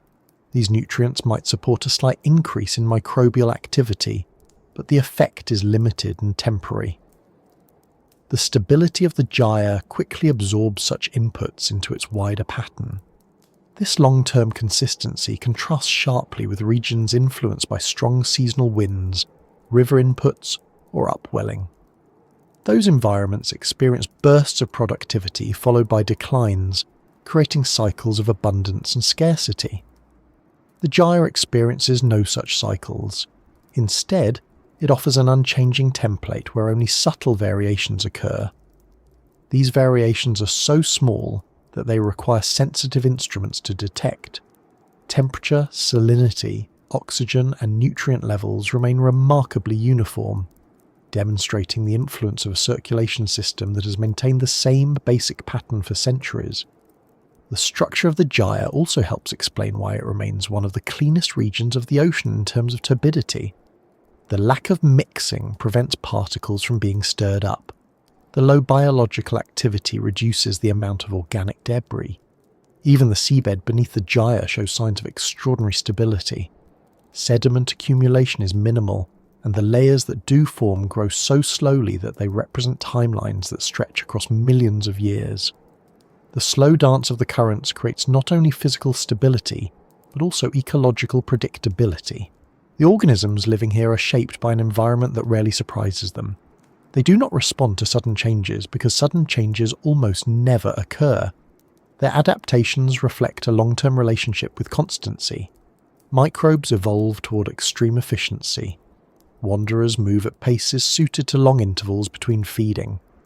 Deep-water fish develop bodies capable of surviving long periods of scarcity. The gyre's currents, by limiting the availability of nutrients and preventing mixing, create the atmosphere in which these adaptations arise. As the circulation continues its steady pattern, the water moves slowly around the entire basin. The currents interact with surrounding ecosystems but maintain their core characteristics. In this sense, the gyre shapes not just its own interior, but also influences the larger Pacific by acting as a stabilizing force. Its calm waters absorb heat slowly and release it gradually. Its predictable circulation helps organize the distribution of nutrients across the basin, and its unique conditions provide a counterbalance to the more dynamic regions nearby. Understanding these currents reveals how the physical structure of the ocean determines the biological possibilities within it. The gyre's desert-like nature isn't the result of a lack of sunlight or a shortage of space. It is the consequence of circulation patterns that keep nutrients locked away, maintain strong thermal boundaries, and bring water into the centre only after it has travelled long distances and lost most of its productive potential. The biological communities that exist here reflect this structure, surviving on the small amounts of energy that drift through the system.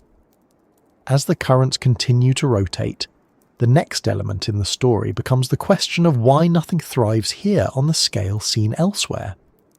This leads naturally to the forces that limit growth, the chemical boundaries that shape survival, and the interplay between physical isolation and biological scarcity. These factors reveal why the gyre remains one of the quietest and least productive regions on Earth, and how the ocean maintains such extremes in a world full of motion and complexity. The currents that circle the South Pacific Gyre trace out a picture of an ocean system designed to keep things quiet, but the question of why almost nothing thrives here goes deeper than the shape of the water alone. Many areas of the world experience limited productivity from time to time, yet the biology eventually rebounds when nutrients appear or conditions shift. The gyre never provides that relief. Its persistent scarcity raises a broader question. What combinations of physical, chemical, and biological factors create a place where the rules of productivity seem to fail almost completely? Understanding that puzzle takes examining how the ocean normally supports life, what is missing here, and why the missing pieces never find their way back. The simplest explanation is that nutrients are too scarce to support much activity, but oceans are interconnected systems, and scarcity in one area usually becomes temporary as mixing or advection from other regions replenishes what's missing. In the South Pacific Gyre, those normal corrective mechanisms do not operate. The circulation pattern isolates the central region from the physical processes that would restore nutrients. The water entering the gyre has already been stripped of its nutrient load elsewhere, and once inside the rotating system, it stays at the surface rather than mixing downward or upward. The nutrients that support photosynthesis and growth, nitrogen, phosphorus, iron, and trace minerals, exist at concentrations so low that instruments sometimes approach their detection limits when measuring them. Nitrogen, for example, is one of the most important components needed for growth. Many organisms rely on nitrate or ammonium dissolved in the water.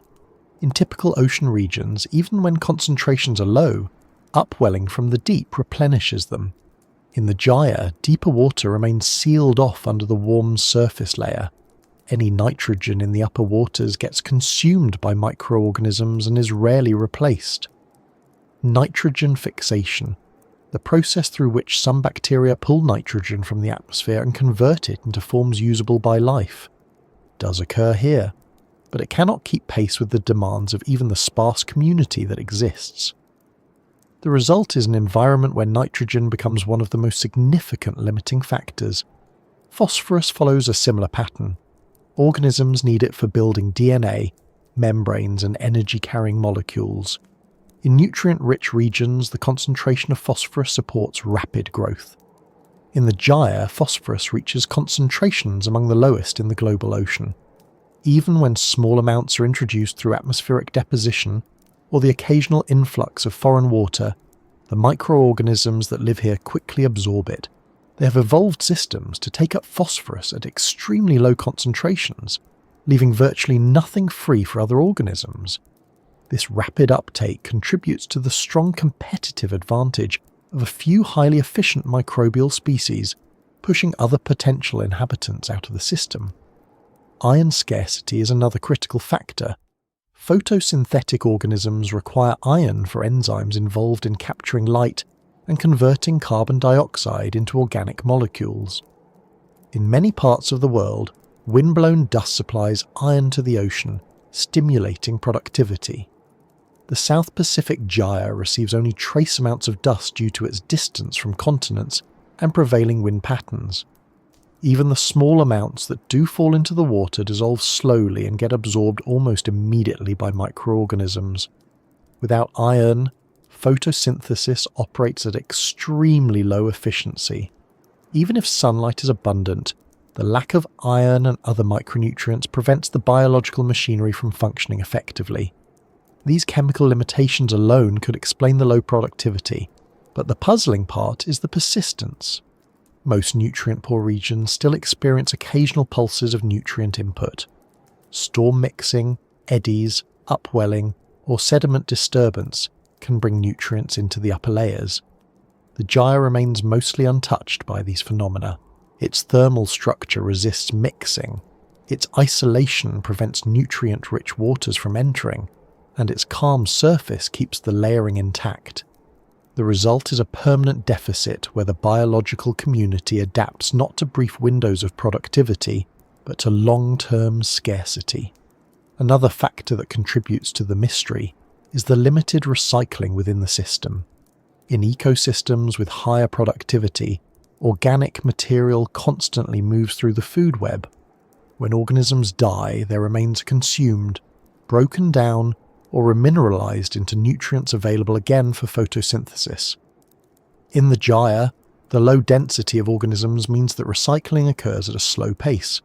When microscopic cells die, their remains drift downward and often bypass the upper layers before microbes can convert them into usable nutrients. The nutrient loss becomes permanent from the perspective of the surface community. The slow downward rain of organic matter continues, but because so little exists at the surface to begin with, the loss compounds over time, keeping the region barren. The clarity of the water also plays a subtle role. In many oceans, light attenuation helps define the depth at which photosynthesis takes place. When the water is extremely clear, sunlight penetrates deeper, but the intensity weakens gradually rather than sharply. The deeper penetration spreads the available light across a greater depth range, reducing the concentration of photosynthetic organisms at any given level. This dispersal makes it harder for such organisms to compete, as they find themselves thinly distributed and unable to form the dense populations that might help retain nutrients or support grazers. With everything stretched thin, biological interactions become rare and slow. Another dimension of the mystery lies in how organisms respond to scarcity over generations. In productive waters, species face competition from fast-growing competitors. But in the gyre, the dominant selective pressure is efficiency at capturing nutrients. Organisms with the lowest nutrient requirements and the highest uptake efficiency thrive. Their success comes at the cost of diversity. Species unable to operate at such low nutrient concentrations gradually disappear from the area. Over time, the biological community becomes simplified, with a few highly efficient species dominating the environment. This reduced diversity makes the ecosystem even more fragile. If a slight change were to affect the dominant species, the region might take an exceptionally long time to recover or recolonize. The role of top-down control, predation, also contributes to the low productivity. In richer waters, predators help maintain balance by consuming large numbers of grazers, which in turn allows photosynthetic organisms to flourish periodically. In the gyre, predator populations are minimal. Without predators, grazers can consume small photosynthetic organisms, even at low densities, preventing these organisms from achieving greater numbers. This balance between scarce prey and scarce predators isn't the typical predator-prey cycle seen elsewhere. Instead, it becomes a constant state where grazers and microbes remain at low levels, unable to rise or decline significantly because the system never provides enough energy to break the equilibrium. A deeper part of the mystery involves the chemical composition of the water itself. The gyre's surface waters are older than those found in many other regions. As water circulates slowly through the gyre for long periods, its chemical composition shifts. Nutrients decline while certain dissolved organic compounds accumulate. Some of these compounds are difficult for organisms to use. They represent parts of cells that have been partially degraded and transformed through long-term exposure to sunlight or microbial processes. The chemical signature of this water reflects a history of biological consumption and degradation without renewal. Microbes capable of using these resistant compounds exist, but their metabolic rates are slow. These compounds provide just enough energy to sustain small populations, but not enough to support growth that would transform the ecosystem. Another aspect of the chemical environment is the concentration of dissolved gases.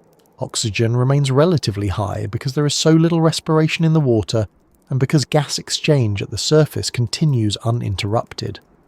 High oxygen levels might seem beneficial for life, but they also signal the low metabolic activity of the region. In more productive waters, oxygen is consumed quickly and replenished slowly. Here, the opposite occurs. The oxygen remains mostly unused, indicating that few organisms are present to take advantage of it. An important physical factor is the vertical stability of the water column. In many oceans, wind-driven mixing, temperature changes, or storms disrupt the upper layers. These disruptions bring nutrients from deeper waters to the surface.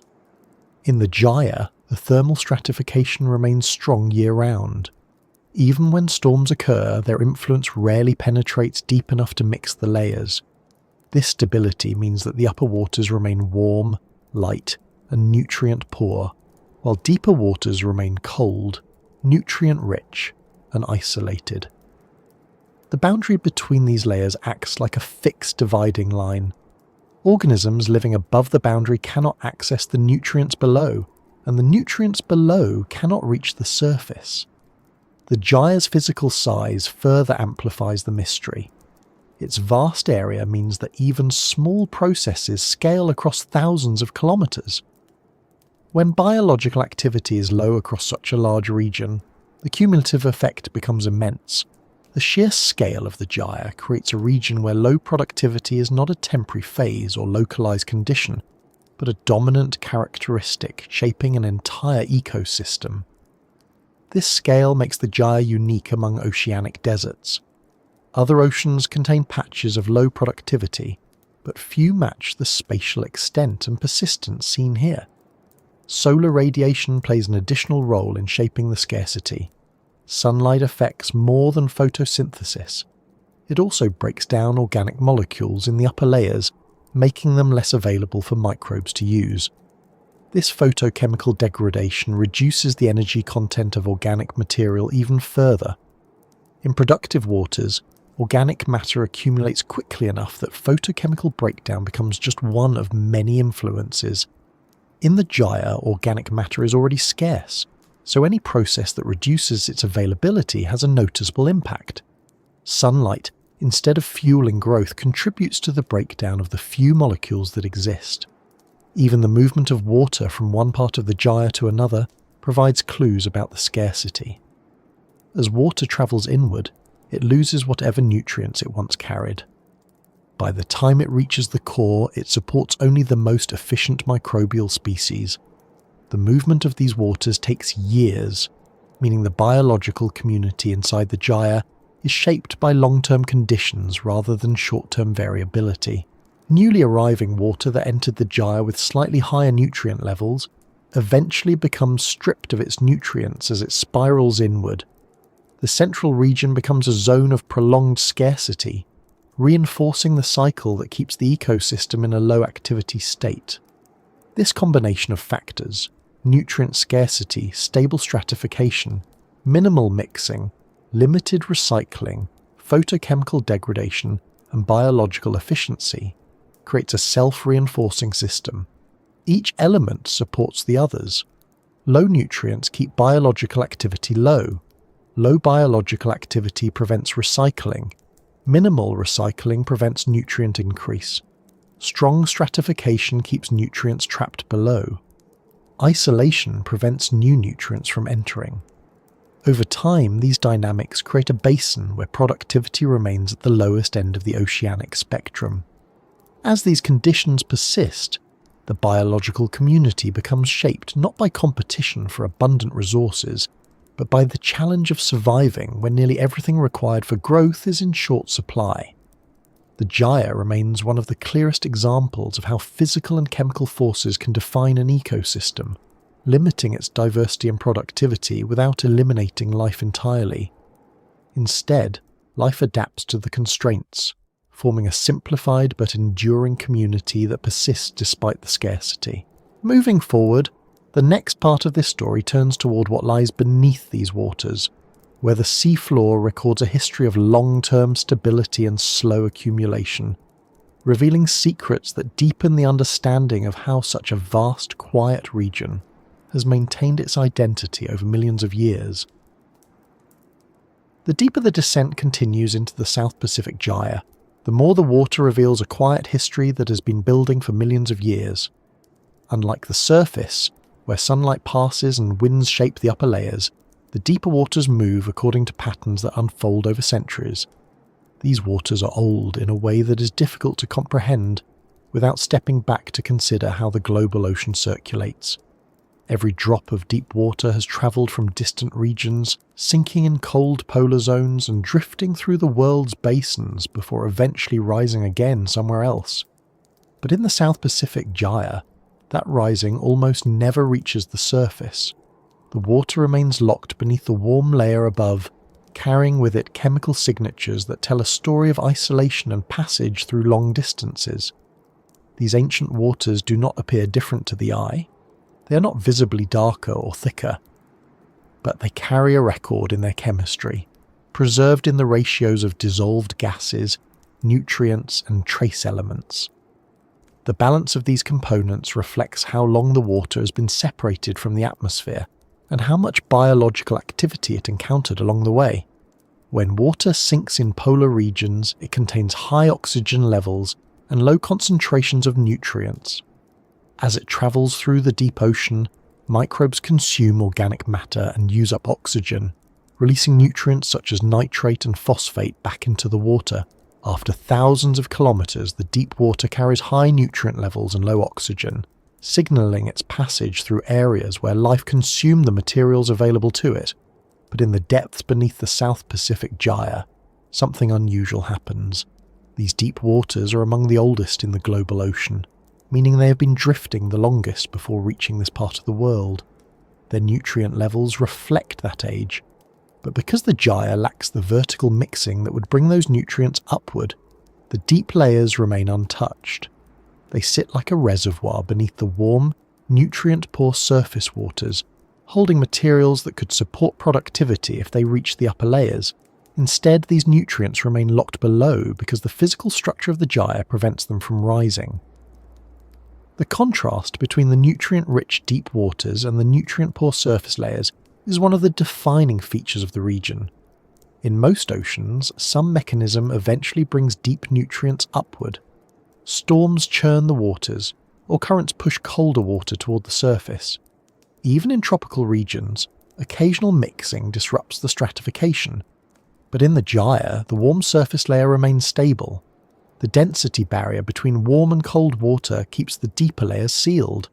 The nutrients stay trapped, creating a sharp physical and chemical divide that persists through time. The deep waters beneath the gyre show another characteristic that reveals their age. the concentration of dissolved oxygen remains low compared to areas where the deep water rises sooner.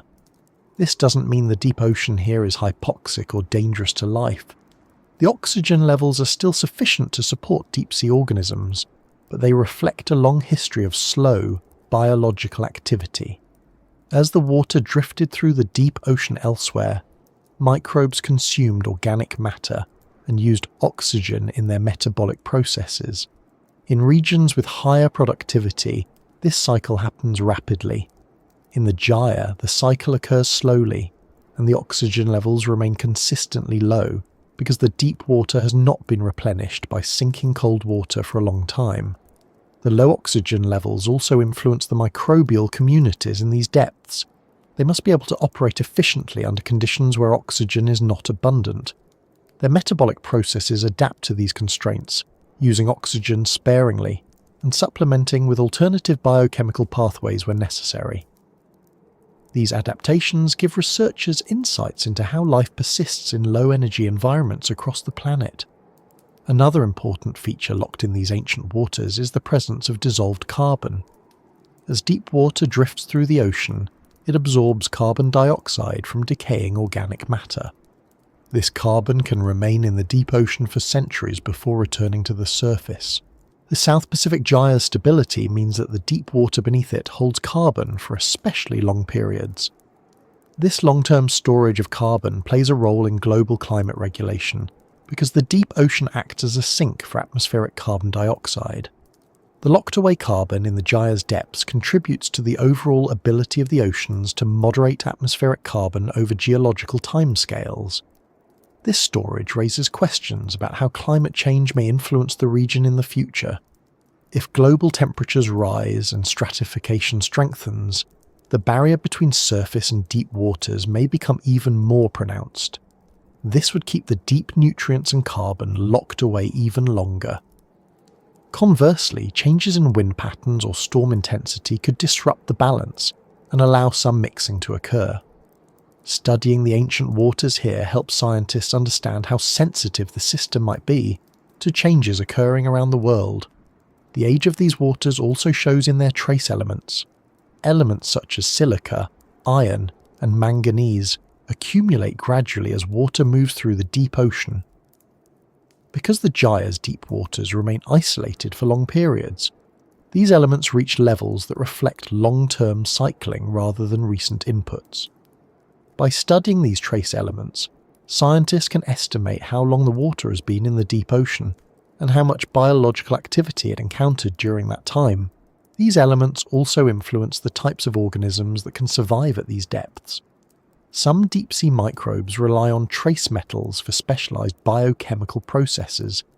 Their ability to take advantage of small amounts of these elements allows them to persist where most other organisms would struggle. The presence of such microbes demonstrates how life adapts to the chemical conditions of ancient waters, using whatever resources remain after long periods of biological consumption. Moving upward through the deep layers reveals another story held in the ancient waters: the slow accumulation of dissolved organic matter. This dissolved material consists of molecules released from dead organisms over long periods. In productive regions, these molecules are rapidly broken down by microbes or consumed by other organisms. In the gyre, the low biological activity allows some of these molecules to persist for extended periods. They are chemically altered by microbes and sunlight over time, forming complex compounds that are resistant to further breakdown. This resistant dissolved organic matter acts as a kind of chemical memory, preserving traces of biological activity that occurred long before the water reached the gyre. These molecules do not support much life, but they offer clues about how biological processes operate on long time scales. Researchers study these compounds to understand how organic matter is transformed and preserved in the deep ocean. The gyre's deep waters provide an ideal environment for such studies, because the slow pace of life allows these processes to unfold gradually and predictably. As the focus shifts from the deep water to the seafloor beneath it, the story of ancient waters takes another turn. The sediments at the bottom of the gyre accumulate at some of the slowest rates recorded anywhere on Earth. In productive regions, organic material rains down in large amounts, building thick layers of sediment. In the gyre, the rain of particles is so sparse that sediments grow by only fractions of a millimetre per 1,000 years. These thin layers preserve a long-term record of ocean history, capturing the slow accumulation of dust, minerals and microscopic remains. The sediment cores taken from these depths contain information about global climate cycles, changes in ocean chemistry, and the long-term impact of biological activity. They act as geological archives, storing a layered timeline that stretches across millions of years. Because the deposition rate is so slow, each layer represents a long period, providing a broad overview of how conditions have changed. Scientists use these layers to reconstruct past climates, identify shifts in ocean circulation, and understand how the planet has evolved.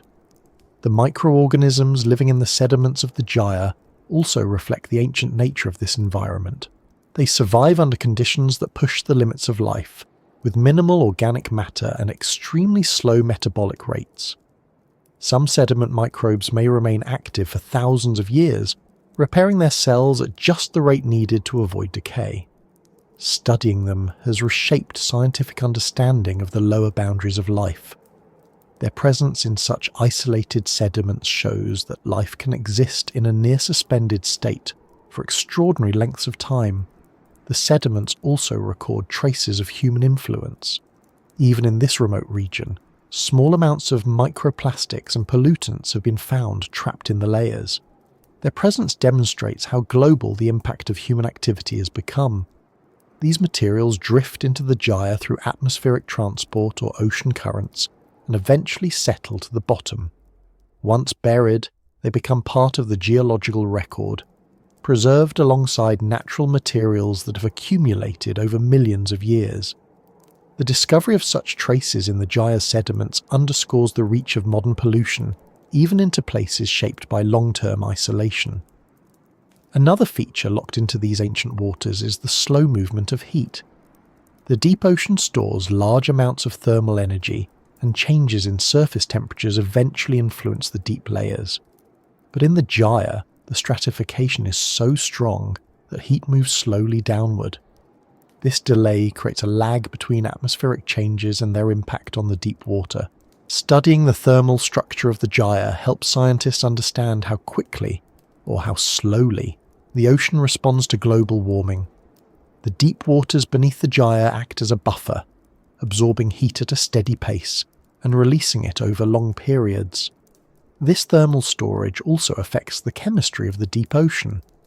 Warmer water holds less oxygen, meaning that long-term warming could influence the oxygen levels in ancient waters. Although the changes are subtle, the gyre's stability means that even small shifts can have long-lasting effects.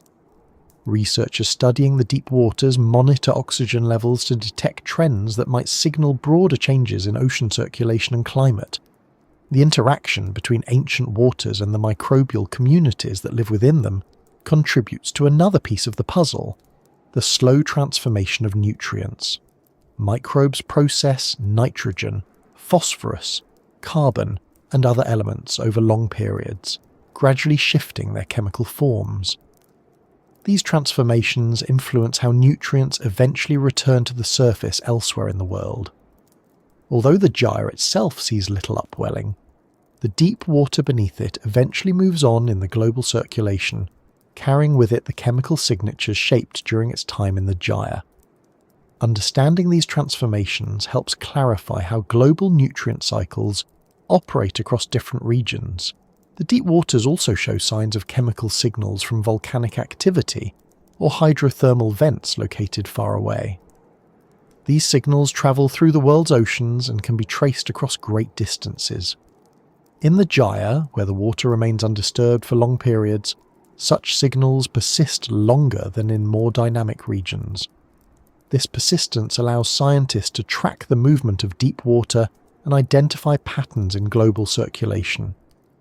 All these elements, nutrient patterns, oxygen levels, dissolved carbon, trace elements, organic molecules, sediment accumulation, and microbial activity, illustrate how much information lies within the ancient waters that pool beneath the gyre. They reveal how long-term processes shape an environment that remains largely hidden from the surface. They also highlight how the gyre acts as a repository of global ocean history, with every depth layer holding clues to different aspects of the planet's past. As the slow rotation of the gyre continues above, the ancient waters remain locked in place, shaped by a combination of isolation, depth, and time. They form the foundation of the gyre's identity and influence everything from the biology of the region to the chemical gradients that support the smallest organisms. Moving upward once again, the next part of this journey looks at how these extreme conditions provide insights into the possibility of life in environments beyond Earth, and what the gyre's persistent scarcity can teach us about survival under the most limited conditions imaginable. The deeper the exploration of the South Pacific Gyre goes, the clearer it becomes that this region offers more than a description of Earth's most barren oceanic waters. It provides a real-world environment where life survives on minimal energy, limited nutrients, and long-term stability. These conditions make the gyre a natural example of a low-productivity world, a place where organisms must rely on slow metabolism, efficient nutrient use, and consistent adaptation to scarcity. When scientists study these waters, they're not only looking at how life survives here, they're also exploring how life might survive on planets or moons that have few resources, limited energy, and extreme constraints. In many ways, the gyre functions as a model system for understanding the possibilities of life in environments far from Earth's more familiar ecosystems. One of the most important lessons from the gyre involves the ability of microorganisms to endure extremely low nutrient concentrations for long periods. In more productive oceans, microorganisms thrive because nutrients arrive in bursts. They grow quickly, feed grazers, and cycle nutrients back through the food web. In the gyre, organisms cannot rely on sudden nutrient input. They survive instead through long-term efficiency. Their metabolic systems allow them to operate close to the minimum energy levels required to remain alive. They divide slowly, repair damage gradually, and take in nutrients at concentrations that would be unusable for almost any other species. This capacity for slow, energy-efficient survival raises questions about how life might persist on planets with limited resources. Many of the exoplanets discovered so far orbit distant stars in conditions that do not resemble Earth's environment. Some may have extremely low levels of sunlight. Others may have oceans isolated beneath thick ice layers. Still others may contain liquid water, but only small amounts of nutrients. If life existed in such places, it would need to operate at minimal metabolic rates, using any available energy source slowly and efficiently. The microbes of the South Pacific Gyre provide an example of how such life might function. They show that survival does not always require abundant resources or rapid growth. Instead, life can persist for long periods under stable but limited conditions. The gyre also demonstrates how stability influences survival. The physical environment here changes very little through time. Temperature differences between layers remain consistent. Currents flow with predictable patterns. Nutrient levels stay low year after year. Organisms that survive in such an environment become adapted to predictability rather than sudden challenges. This type of long-term stability resembles conditions that may exist on icy moons such as Europa or Enceladus, where internal heat and chemical gradients could persist for millions of years with minimal variation. If life exists there, it might look similar to the microbes of the gyre. Slow, steady, efficient, and capable of surviving under conditions where opportunity rarely changes. Another lesson comes from the isolation of the gyre. Because its boundaries are defined by circulation patterns and stratification, very few new organisms enter the region. The species that do survive here must adapt to extreme scarcity, while those that cannot meet these demands simply disappear. Over time, the community becomes simplified. A few dominant species take hold and remain stable for long periods. This process of selection might be similar to what would occur on a planet or moon with limited nutrient input. If life originated there, it might evolve into a small number of highly efficient forms rather than a large variety of species occupying different ecological niches. The simplicity of the Gyre's community raises another possibility for understanding life elsewhere. Even if life exists in extreme environments, it may not be diverse. Instead, it might be composed of a few species adapted to extremely specific conditions. This lack of diversity doesn't indicate weakness. It simply reflects that efficient survival in a resource-poor environment does not require the same variety of organisms found in nutrient-rich ecosystems. Studying the Gyre helps prepare scientists for the possibility that extraterrestrial life, if found, may not resemble the complex ecosystems familiar on Earth. Instead, it could be sparse, slow, and stable, shaped by long-term constraints rather than rapid growth. The chemical characteristics of the Gyre also provide insight into environments where nutrients remain locked away. On moons with subsurface oceans, nutrients may be trapped in deep layers, separated from the upper ocean by ice or density barriers. Without mixing, those nutrients may remain inaccessible to organisms near the interface with the ice above. The South Pacific Gyre mirrors this structure. Its deep waters hold large nutrient reserves, but the strong thermocline prevents them from reaching the surface. The organisms at the surface survive despite being cut off from those deeper resources. This separation shows that life can survive even when essential nutrients are physically isolated. It adapts to available conditions rather than waiting for ideal circumstances that might never come. The Gyre also illustrates how minimal light can support some biological activity. Although the surface receives full sunlight, the deeper layers receive far less. Many of the organisms in these layers survive on small amounts of organic matter drifting down from above. Even though the energy input is low, the organisms continue to persist. This persistence suggests that life on planets or moons with limited or intermittent energy sources could still exist as long as some minimal amount of energy flows through the system. It may not support complex organisms or rapid growth, but it could sustain small, efficient communities similar to those seen here. Another important lesson involves the transformation of organic molecules. The Gyre's deep waters contain dissolved organic matter that has been chemically altered over long periods. These molecules, although difficult to break down, still provide some energy for specialized microbes. The existence of such molecules suggests that environments with limited productivity might still contain chemical compounds that support life, even if the molecules are old or resistant to breakdown.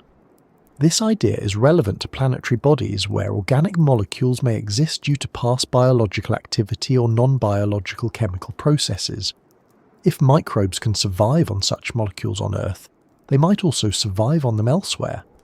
The Gyre also provides an example of how life can exist in environments dominated by chemical stability rather than physical disturbances. Many extraterrestrial environments, particularly those far from their host stars, are expected to remain stable over long timescales. They may not experience frequent storms, earthquakes, or temperature fluctuations. Life in such places would need to rely on long-term adaptation rather than rapid response. The Gyre shows how organisms can operate within such predictable conditions, surviving by developing efficient systems rather than dynamic growth strategies. In addition to these lessons, the Gyre highlights the importance of chemical gradients. Even in an environment as sparse as this one, small chemical differences create opportunities for life. The faint gradients of oxygen, nitrogen, or carbon compounds provide niches that specialized microbes can exploit. These gradients might resemble the chemical environments of icy moons, where interactions between water and rock could create similar small differences. Even if those differences are slight, they could support microbial life for long periods. The Gyre demonstrates that life does not need a strong chemical gradient to function. It only requires one that is stable enough to persist. Another important aspect involves the slow movement of energy. In regions with abundant life, energy moves quickly through ecosystems. Plants absorb sunlight, animals eat plants, predators eat prey, and nutrients cycle rapidly. In the Gyre, energy moves slowly. Microbes capture scarce nutrients, grazers feed on them at modest rates, and larger organisms make rare appearances. The entire system functions on a timeline that stretches beyond what is typical for most ecosystems. This slow movement of energy resembles what might occur on planets with limited resources. Life there would not operate quickly. It would operate steadily, drawing out available energy over long periods. Understanding such slow-moving systems is essential for predicting where extraterrestrial life might be found and how it might function. The gyre also shows how an ecosystem can remain stable even when it operates near the minimum threshold needed for life. This threshold involves energy availability, nutrient concentration, and the ability of organisms to adapt. The South Pacific Gyre exists near that threshold, but remains stable because the conditions, although limited, do not deteriorate further. This stability suggests that extraterrestrial environments operating near the threshold for life could maintain ecosystems for extended periods. Life could persist even if the conditions are not optimal, as long as they remain consistent. The presence of microbes in the gyre's sediments offers another clue. These microbes survive under conditions that would seem too limited for life: low nutrients, low energy, and long periods without disturbance. Their metabolism operates at some of the lowest rates recorded in nature. They repair damage slowly and divide rarely, yet they survive for thousands of years. This persistence challenges traditional ideas about the minimum energy required for life. It shows that microorganisms can continue to live under conditions previously considered uninhabitable. This capability expands the range of environments where scientists might search for life beyond Earth, including places where energy availability is extremely limited. Another perspective from the gyre involves the relationship between scarcity and evolution. Life in this region evolves toward efficiency rather than size, growth, or diversity. The organisms that remain are those that can operate under minimal conditions. This selective pressure resembles what might occur on planets with limited resources. Life there would likely be small, efficient, and specialized. It might not evolve into complex or large organisms because the energy required for such development would not be available. Studying the gyre's organisms helps scientists understand what evolutionary pathways life might follow under extreme limitations. The gyre also reveals how life can persist even when interactions between organisms are rare. In productive environments, interactions such as predation, competition, and symbiosis shape evolution. In the gyre, these interactions are limited. Organisms often drift alone for long periods without encountering others, yet they continue to survive because their adaptations focus on efficiency rather than interaction. This suggests that extraterrestrial life might not rely on complex ecological networks. It could function independently, surviving in isolation as long as the local environment provides minimal support. Another insight comes from understanding the long-term chemical records stored in the gyre's deep waters and sediments. These records show how an environment evolves over millions of years, slowly changing as global processes influence conditions. If a planetary body contains water or ice layers, similar long-term processes might shape its chemical composition. Studying how life interacts with those chemical changes on Earth helps scientists understand how extraterrestrial life might respond to slow shifts in its environment. The gyre also teaches something about detection. Because the biological activity here is so low, detecting life requires sensitive instruments and careful measurements. Researchers must examine slight changes in oxygen levels, faint chemical signals, or trace amounts of DNA.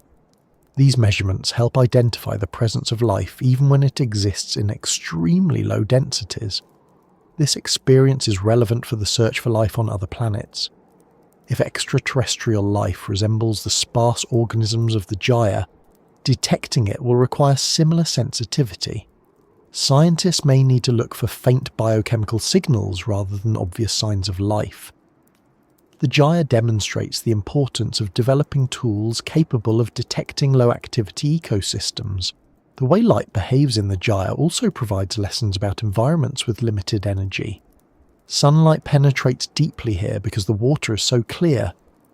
Yet the biological response remains minimal, because nutrients are lacking.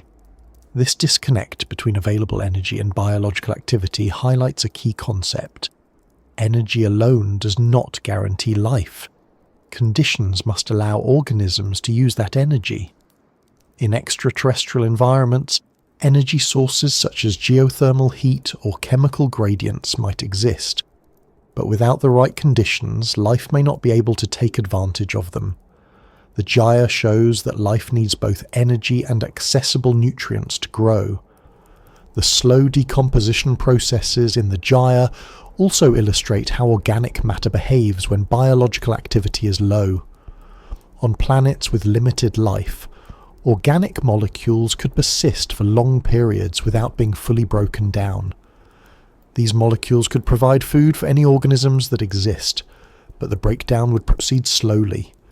Understanding how organic matter changes under such conditions helps guide the search for chemical signatures of life elsewhere. All these insights combine to make the gyre one of the most useful natural analogues for studying life under extreme limitation. Its organisms show how biology can survive near the minimum thresholds for energy and nutrients. Its physical structure shows how isolation and stability shape biological activity. Its chemical gradients reveal how small differences can support life for long periods. Its sediments store records of long-term change. Its microbes highlight the lower boundaries of metabolism. Together, these elements create a picture of an ecosystem that functions on the edge of viability. As the exploration of the gyre continues, these lessons will remain important for understanding how life might function beyond Earth. They help frame expectations for environments that do not resemble the familiar ecosystems where humans instinctively look for life. They show that survival is possible even when conditions seem too limited for growth. And they offer a reminder that life, once it begins, can persist through strategies built on efficiency, patience, and adaptation to constraints rather than abundance. Moving onward, the next part of this journey turns back again toward the human perspective, considering how the quiet resilience of the gyre influences the sense of wonder carried back to shore after spending time in one of the most isolated and least productive regions of the ocean. The long journey across the South Pacific Gyre eventually reaches a point where the slow rotation of the water begins to loosen its hold. The deep calm that defines this vast region gives way to signs that the conditions are shifting. The clarity of the water starts to change, not abruptly but gradually, as if the ocean is preparing the traveller for a different environment. The transition away from the gyre feels subtle at first because nothing in the open ocean moves quickly. Yet the patterns that signal the edge of this desert begin to show themselves in ways that reflect how distinct the surrounding waters are from the barren core left behind. As the waves roll in the direction of slightly more productive waters, the shifts occur one piece at a time. Tiny forms of life appear with more regularity. The occasional drifting particle becomes more common. Organisms that were rare in the heart of the gyre begin to show themselves again. The change does not happen because something dramatic has occurred in the water. Instead, it comes from the gradual reintroduction of nutrients and mixing from outside regions. Even the slightest increase in available resources is enough to change the texture of the ocean. The clarity becomes less extreme, the drifting microbes become more diverse, and the food web begins to thicken again, layer by layer. For someone who has spent time observing the gyre, this shift stands out immediately. The sparsity that defined the central region starts to ease. It becomes noticeable that organisms appear more frequently. Tiny grazers move with a purpose that was less common in the core, where movement often felt more like patient drifting than active searching. The slight turbidity that accompanies more productive waters signals that life here carries more energy. That energy doesn't resemble a sudden burst, but instead reflects a natural change in the balance of nutrients and biological activity. This change prompts reflection on the environment left behind. The South Pacific Gyre serves as a reminder that the ocean is not uniform. It contains regions where life thrives, and regions where life persists under heavy constraints. The The transition from one to the other reinforces how interconnected these environments are. Even though the gyre appears isolated and resistant to change, it remains part of the broader Pacific, connected through currents, long-term circulation, and the global cycles that move water from one region to another. As the journey continues towards shore, the relationship between scarcity and abundance becomes clearer. Approaching more active waters also brings the recognition of how different life feels when the constraints ease. Zooplankton appear in higher numbers. Some species that were nearly absent in the gyre begin to form small groups. Filter-feeding organisms have more to work with. The vertical migrations that were faint in the gyre begin to take on more recognisable patterns. These differences offer a contrast that makes the memory of the gyre sharper, not because its emptiness seems strange, but because the quiet, steady rhythm of that region feels distinct from the dynamic environments encountered elsewhere.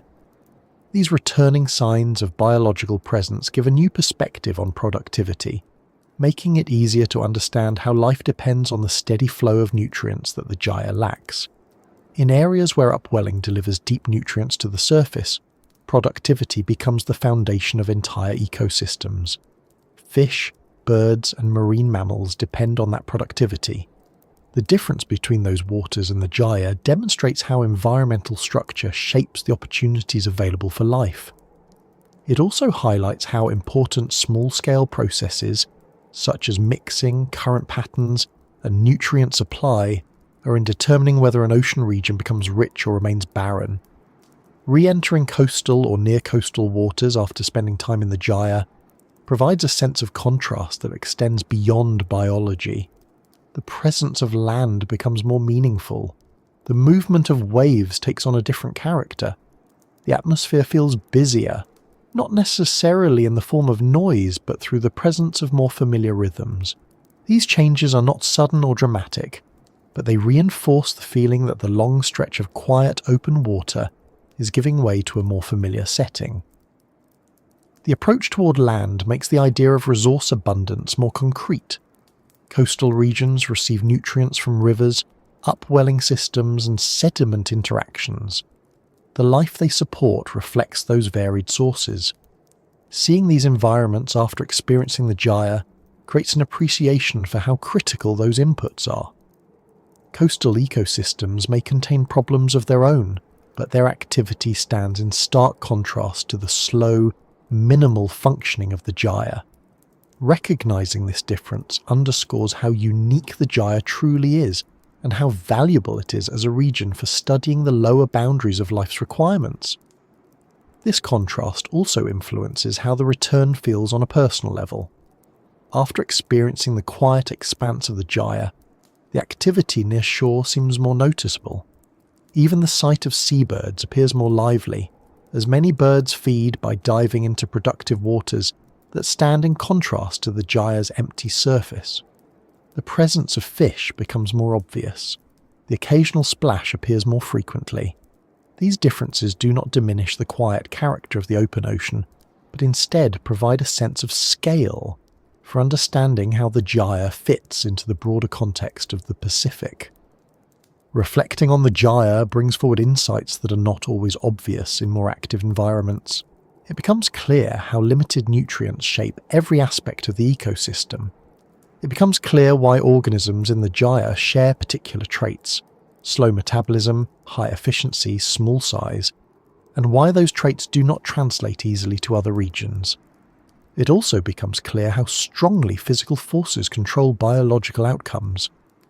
The stability of the gyre's circulation patterns, the persistent stratification, and the isolation from deeper waters combine to shape the entire identity of the region.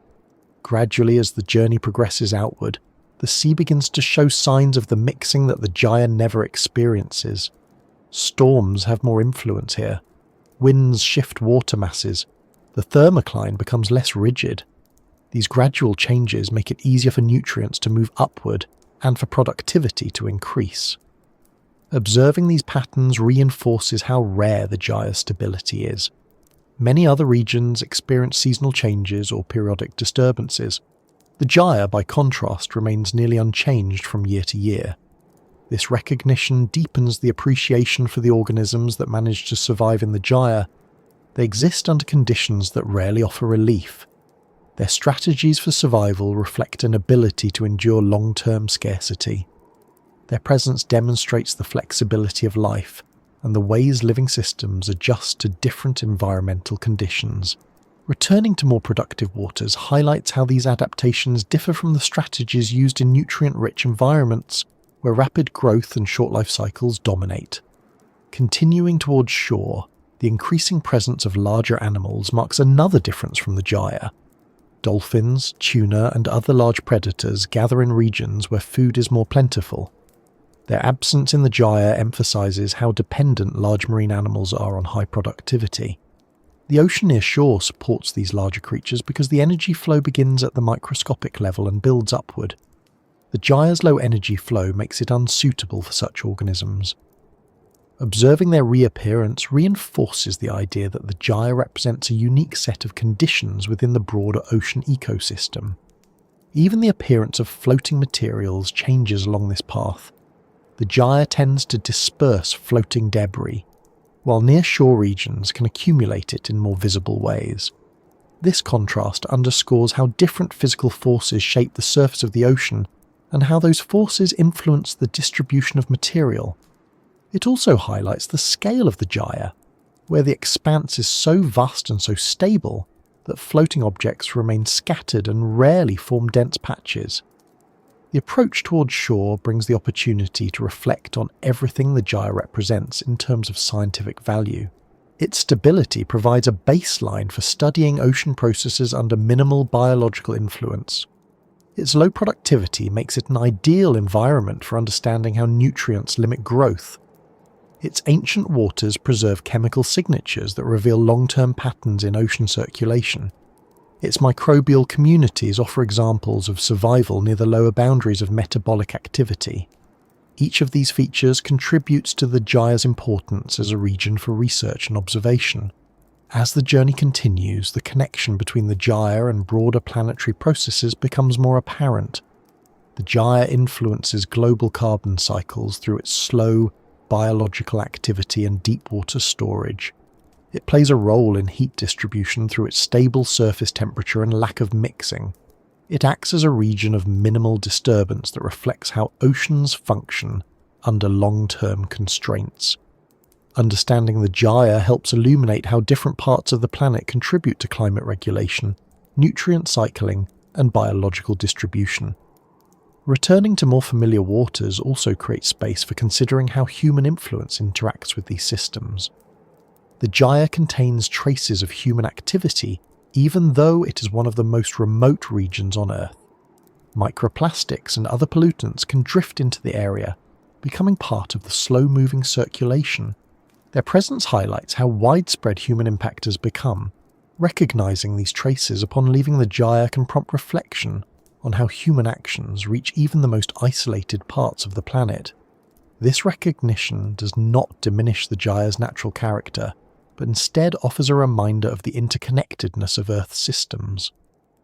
Approaching land after spending time in such a remote region often leads to a renewed appreciation for the contrast between human environments and natural ones. The stability of the gyre differs from the variability of coastal regions. The sparseness of the gyre differs from the abundance seen near shore. Even the sound of waves carries a different feeling when returning from a place where the sea seemed to operate in slow motion. The return does not feel like leaving the gyre behind entirely. Instead, it feels like carrying its influence back toward land. The journey also leaves a sense of how remarkable it is that such a barren environment can exist on a planet filled with diverse ecosystems. The gyre's existence demonstrates that life adapts to constraints, but cannot fully overcome them without the necessary ingredients for growth. It demonstrates that biological activity depends on the movement of nutrients, the mixing of water, and the availability of energy. It shows how the physical structure of the ocean shapes the opportunities available for life. Reflecting on these lessons while approaching shore makes the return feel connected to a broader understanding of how Earth's systems function, As the coastline approaches, the shift from the open ocean to land becomes a moment to consider the broader context of the exploration. The gyre represents one extreme of ocean conditions. Coastal ecosystems represent another. Between these extremes lies the full spectrum of marine life and ocean processes. Seeing the shore again reinforces how each part of the ocean contributes to the planet's functioning. It also reinforces how rare and important it is to have regions like the gyre that help scientists understand the boundaries of life and the influence of physical forces on ecosystems. Returning to land does not end the questions raised by the journey. Instead, it brings a renewed perspective that carries over into how the ocean is viewed from shore. The quiet expanses of the gyre remain in mind, with their slow-moving currents, minimal biological activity, and ancient waters. These memories deepen the appreciation for the complexity of the ocean and the ways in which different regions complement each other. The gyre remains a reminder of how much remains to be explored and understood. The transition back to daily life reflects another shift, the recognition that environments like the gyre are not static. They may change slowly, but they respond to larger planetary processes. Climate shifts, ocean circulation changes, and human impacts all have the potential to influence the gyre over time. Understanding its current state provides a baseline for measuring those changes in the future. Carrying that understanding back to shore adds meaning to the observations made during the journey. As the vessel nears land, the sounds of coastal life begin to reappear. Birds call overhead, waves break on distant rocks. These sounds contrast with the quiet that defined the gyre, yet they carry a connection to the same ocean. The return feels less like leaving one world for another, and more like moving between different expressions of the same planet. The gyre is still part of that world, even if it feels distant. The experience of crossing the gyre and coming back brings a clearer sense of how the planet functions as an interconnected system. It shows how environments vary across scales, how physical forces shape biological possibilities, and how even the quietest regions hold valuable insights. The gyre may be the least productive region of the ocean, but its influence extends far beyond its boundaries. Its stability, scarcity, and persistence make it essential for understanding how life adapts to constraints and how the ocean behaves over long timescales. With this perspective, returning to shore becomes more than just the end of a journey. It becomes a moment to appreciate how each part of the ocean contributes to the larger picture, and how even the quietest places reveal something important about the planet. The gyre remains a region defined by minimal activity but significant meaning.